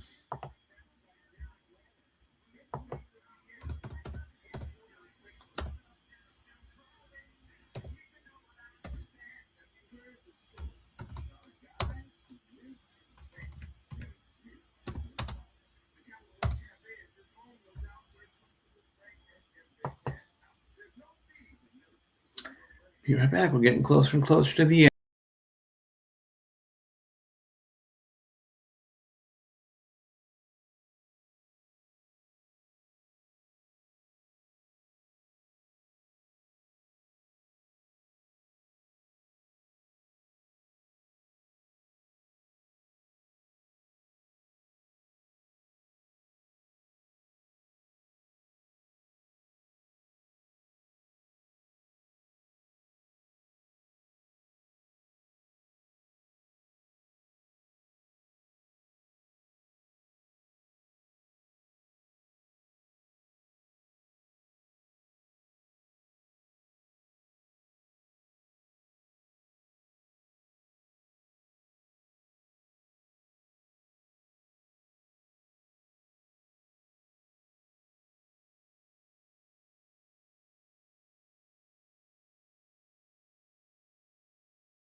All right. 9:36 to go. Aaron Rodgers, 22 of 26, 219. As the whistles blow, you got a 30-yard return. Dante Moore, Fernando Mendoza, Ty Simpson, John Mateer, and Darian Mensah, the top 5 quarterbacks that are coming up in the draft, which is 130 days away, 128 days, as they have the clock there.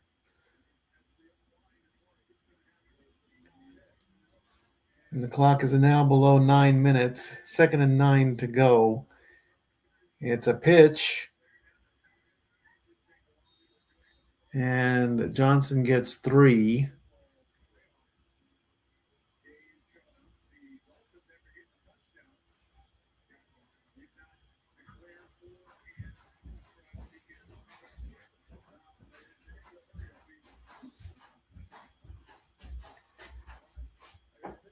They would not have gone for an onside kick.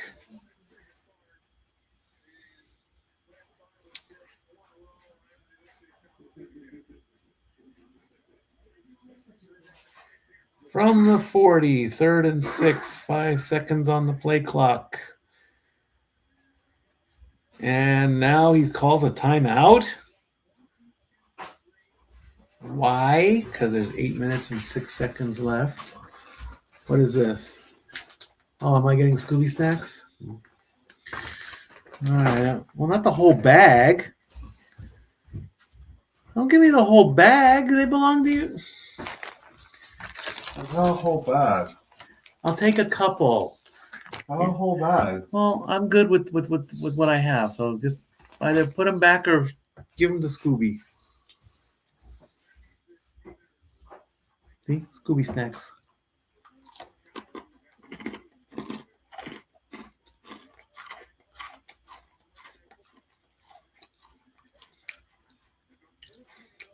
Attention all cereal makers. There needs to be a Scooby-Doo cereal. No, they're graham crackers. They need to make these smaller, though, and make a cereal out of them.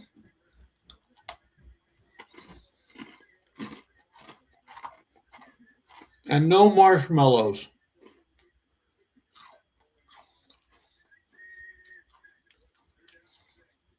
3rd and 6. Will they convert? Maybe.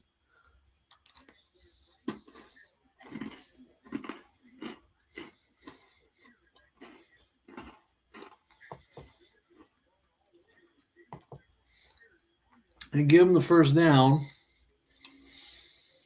And the clock keeps running.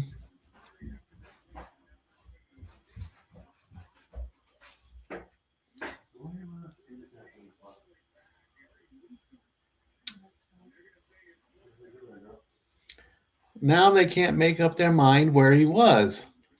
His knee is down before the first down marker. So now they're going to make it for 4th and 1.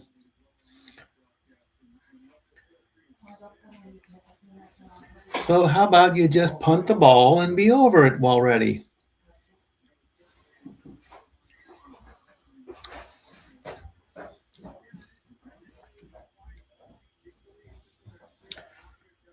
Yep, they're taking off the field.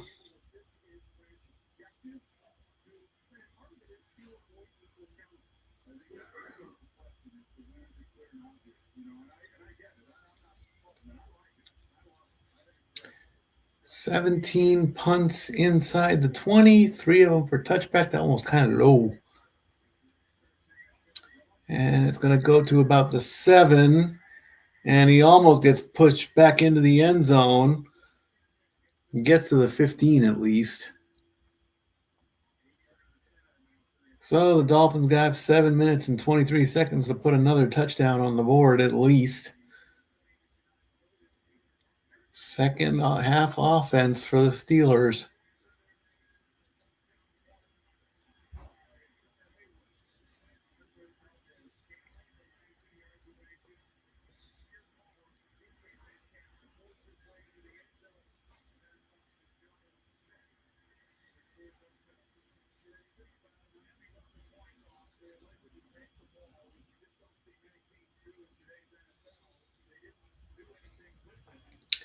Do-da-da-day.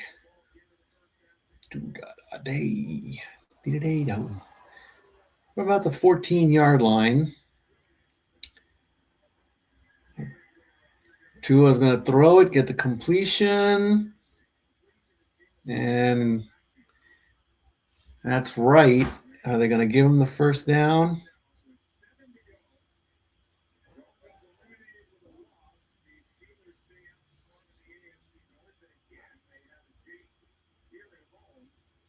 So the clock hits below. Nope, they're going to make it 2nd and 1. It was a 9-yard pass.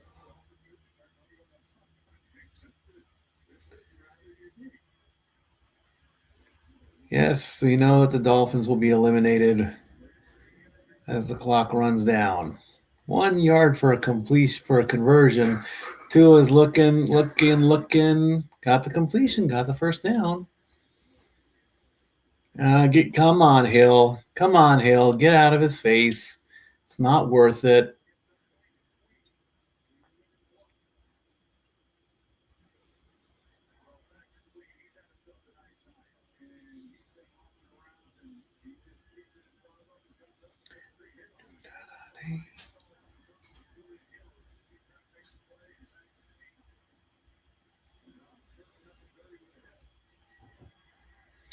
And the clock hits 6 minutes.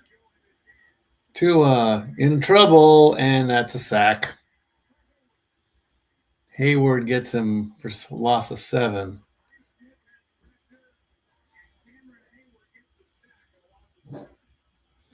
That's going to push him back to 2nd and 17.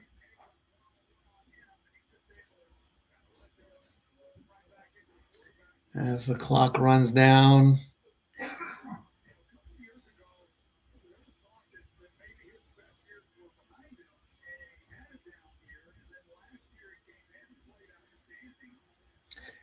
"91 sacks for Cameron Hayward."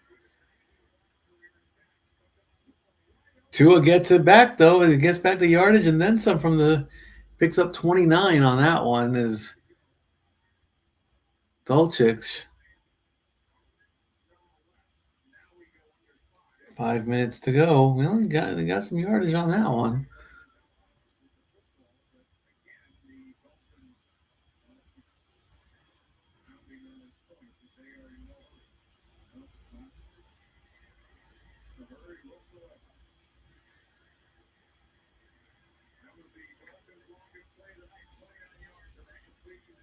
Right at midfield. Tua's looking again. He throws. It's complete. Waller gets 4. And that'll bring it down to about 3.5. Nope, 3:45.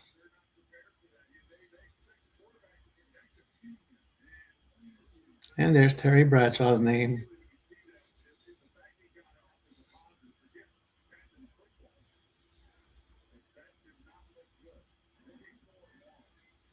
Second and 6 coming up.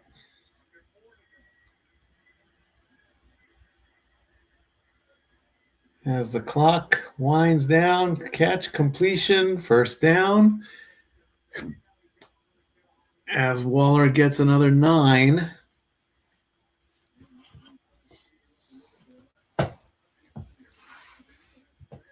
Ball on the 37.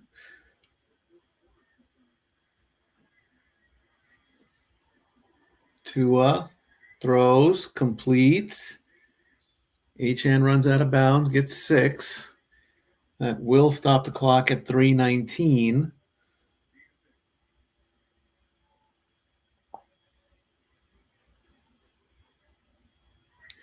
Play number 8. They're just running out of time, and their time is up.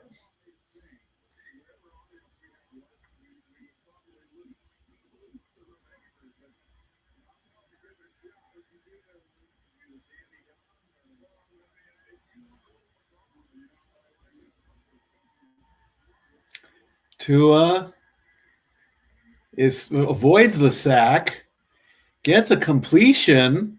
Achane is going to go down to the 12-yard line, gets another 18 yards. 3 minutes to go in the game. 57 rushing yards for Devin Achane, 61 receptions, 118 total. Ball on the 18-yard line.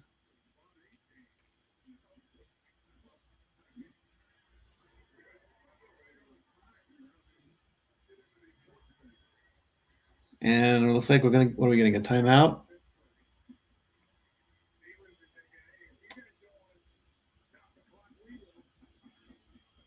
Steelers use their last timeout. I don't know why.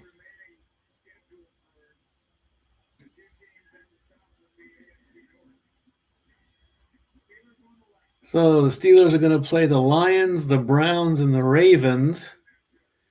Ravens play the Patriots, Packers, and Steelers. So it could possibly be 8-6.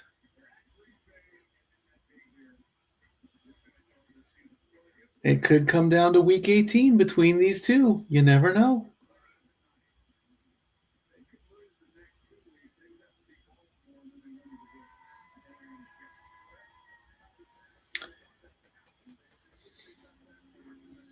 It's like two divisions could possibly have to go all the way to week 18 to determine a division champion.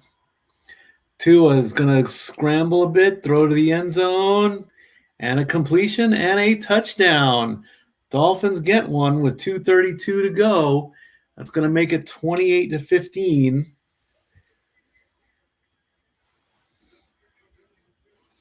I'm going to go for two.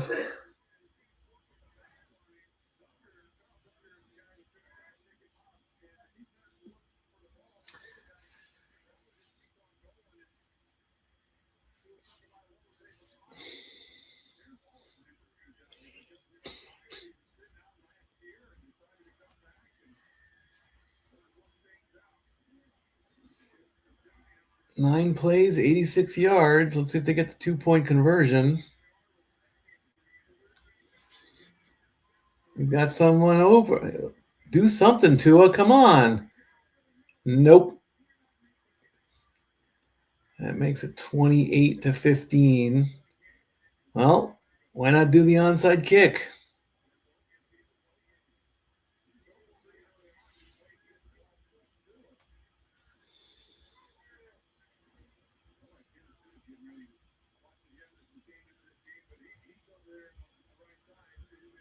Let's take a look. Let me see what that schedule said.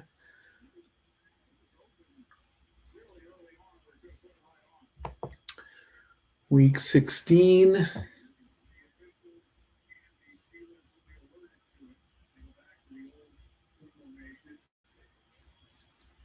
Steelers play the Lions. And the Ravens play the Patriots.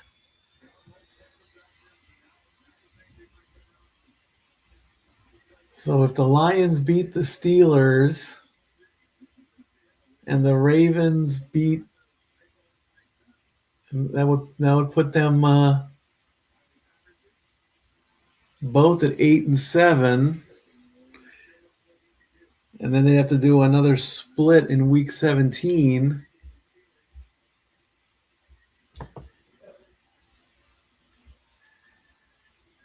In week 17, Baltimore plays the Packers. The Steelers play the Browns. So the Steelers would win that game pretty much easily. So then that would force the Ravens to beat the Pack. And that could set up a matchup for the division title in week 18 because they play each other. We shall wait and see. Oh, the ball bounced behind one of the Steelers. And if they were there a few more steps on that onside kick, they would have recovered. Let's take a look at that. There's the kick. It's spinning. He thought he could get it. It bounced, and then 83 jumped on the grenade and picked it up. It went right past him. If that Dolphin was right there, he could have jumped on it and recovered.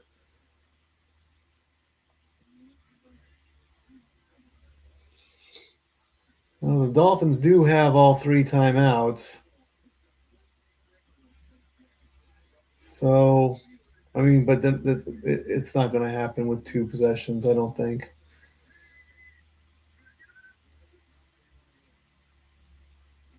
The play clock is the only one going there, Mr. Rogers. Quick little play and a handoff. Ball almost came loose. I saw it bobble out of Gainwell's hands. Dolphins are going to use a timeout. There's 2:25 to go.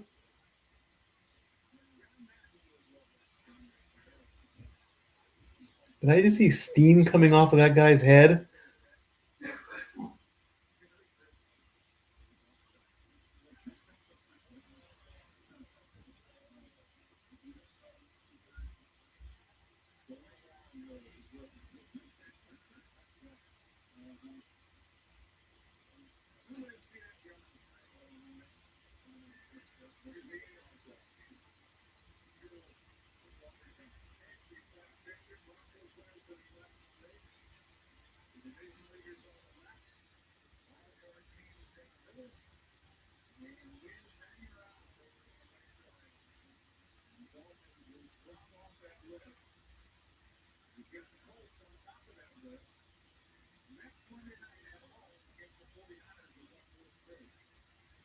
Yep.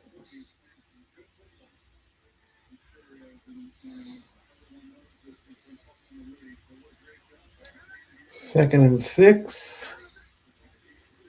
Another pitch and a tackle. And another timeout.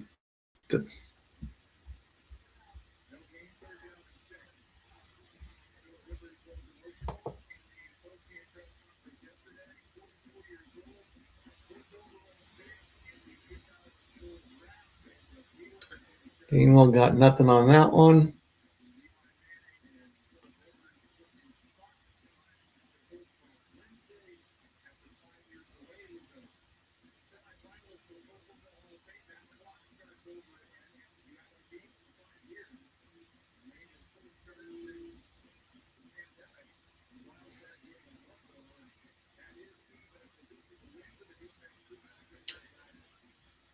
'49ers at Colts next week. Young versus old. Brock Purdy versus Phillip Rivers.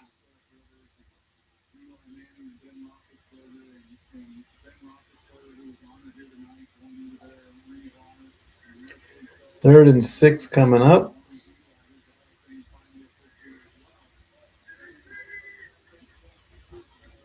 Hand off. Rodgers is going to fake it. And they're going to call that a sack.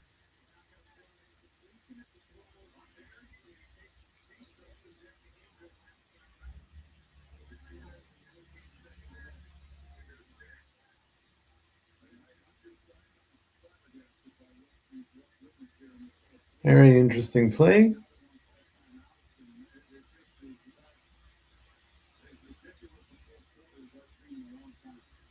Wow, Aikman just called a ridiculous fourth quarter.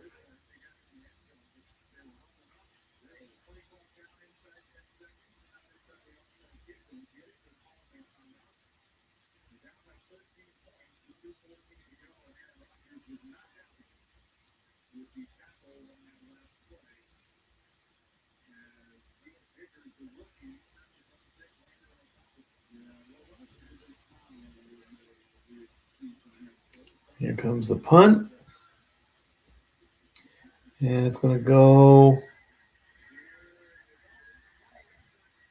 down at the 2.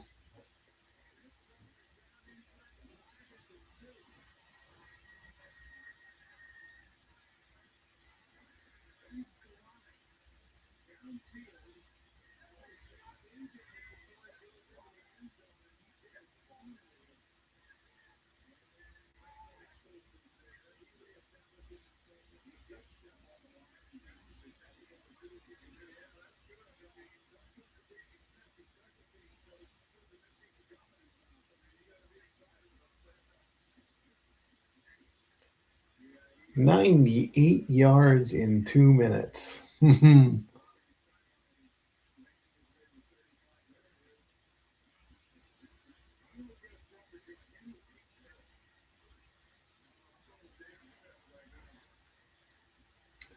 All the way at the 2-yard line.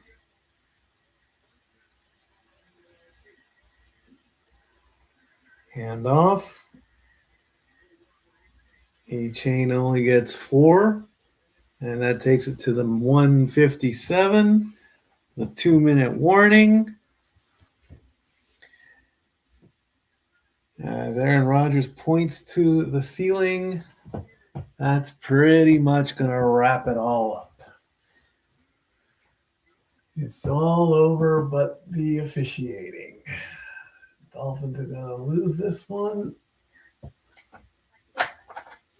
And they are going to be eliminated at 6 and 8.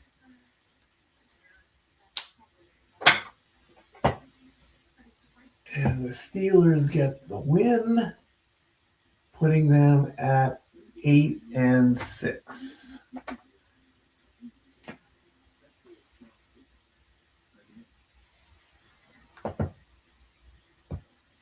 Look at that, folks. 1, 2, 3, 4, 5.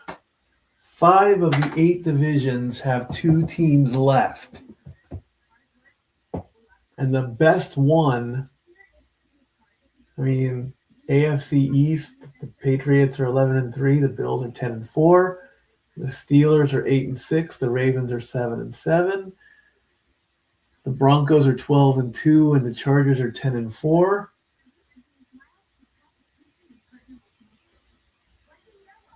You could say 6 because the Rams have already clinched their spot, so it's a 2-team race for a spot between the Seahawks and the 49ers. The Bucks and the Panthers are 7-7. And then with the slightest chance ever to get into the playoffs,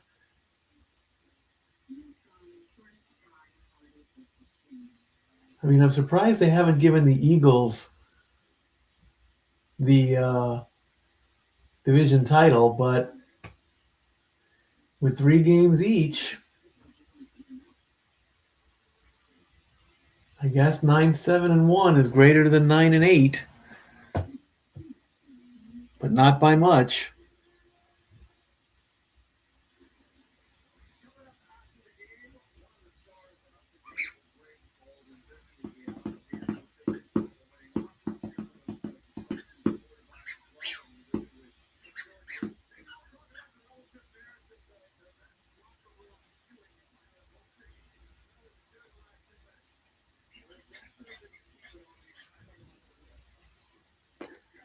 A pig in a Steelers costume. 2nd and 6. Tua throws completion, first down probably. As the clock runs down, will they give him?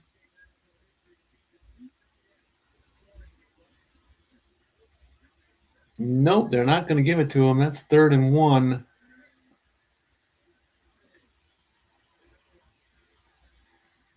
Tua's going, and he gets sacked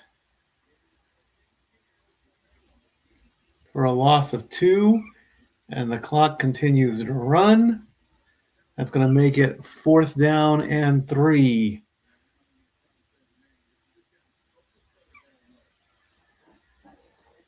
They're going to go for it on 4th down. They're going to keep the ball the rest of the game. Tua gets the completion and the first down. 1 minute left on the clock. 1 minute left in the Dolphins season.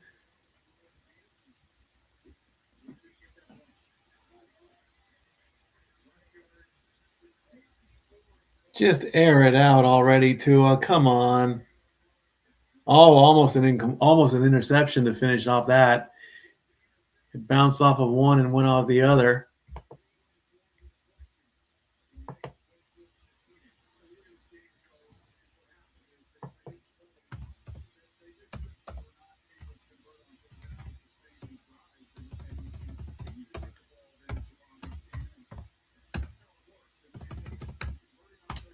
And 42 seconds left.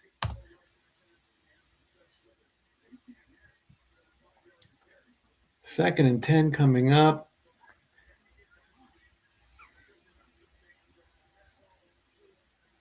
And delay a game. Don't see why.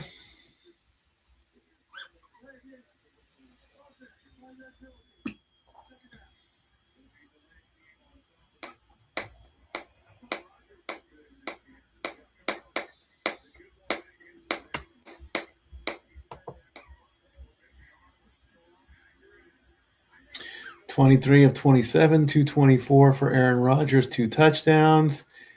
Tua is going to throw, completion. 16 yards from Dolchik. And 25 seconds. Are they going to get one more play? Yes. Just to get some extra yards. There's a quick one. There's another first down. And 10, 9, 8, 7, 6, 5, 4, 3, 2, 1. And that's going to do it. They don't get the final playoff. They don't get another. They don't even get anywhere near the playoffs. That's going to do it, folks. 23 straight home wins on Monday Night Football for the Steelers. Dolphins eliminated 28-15, your final score. So the Steelers now have the 1-game lead over the Ravens. So depending on what happens in week 16 and week 17, it could all come down to a championship game on week 18. Thank you, everybody who watched. 2 games left to go on Monday Night Football in week 16 and week 17. Keep an eye out on the rest of the Simply Reliable Studios, Casa D18 Studios. Keep an eye on my tweets at LBStatKid1977. And I'll see you next Monday. Until then, good night. Thank you for watching. Statboy out.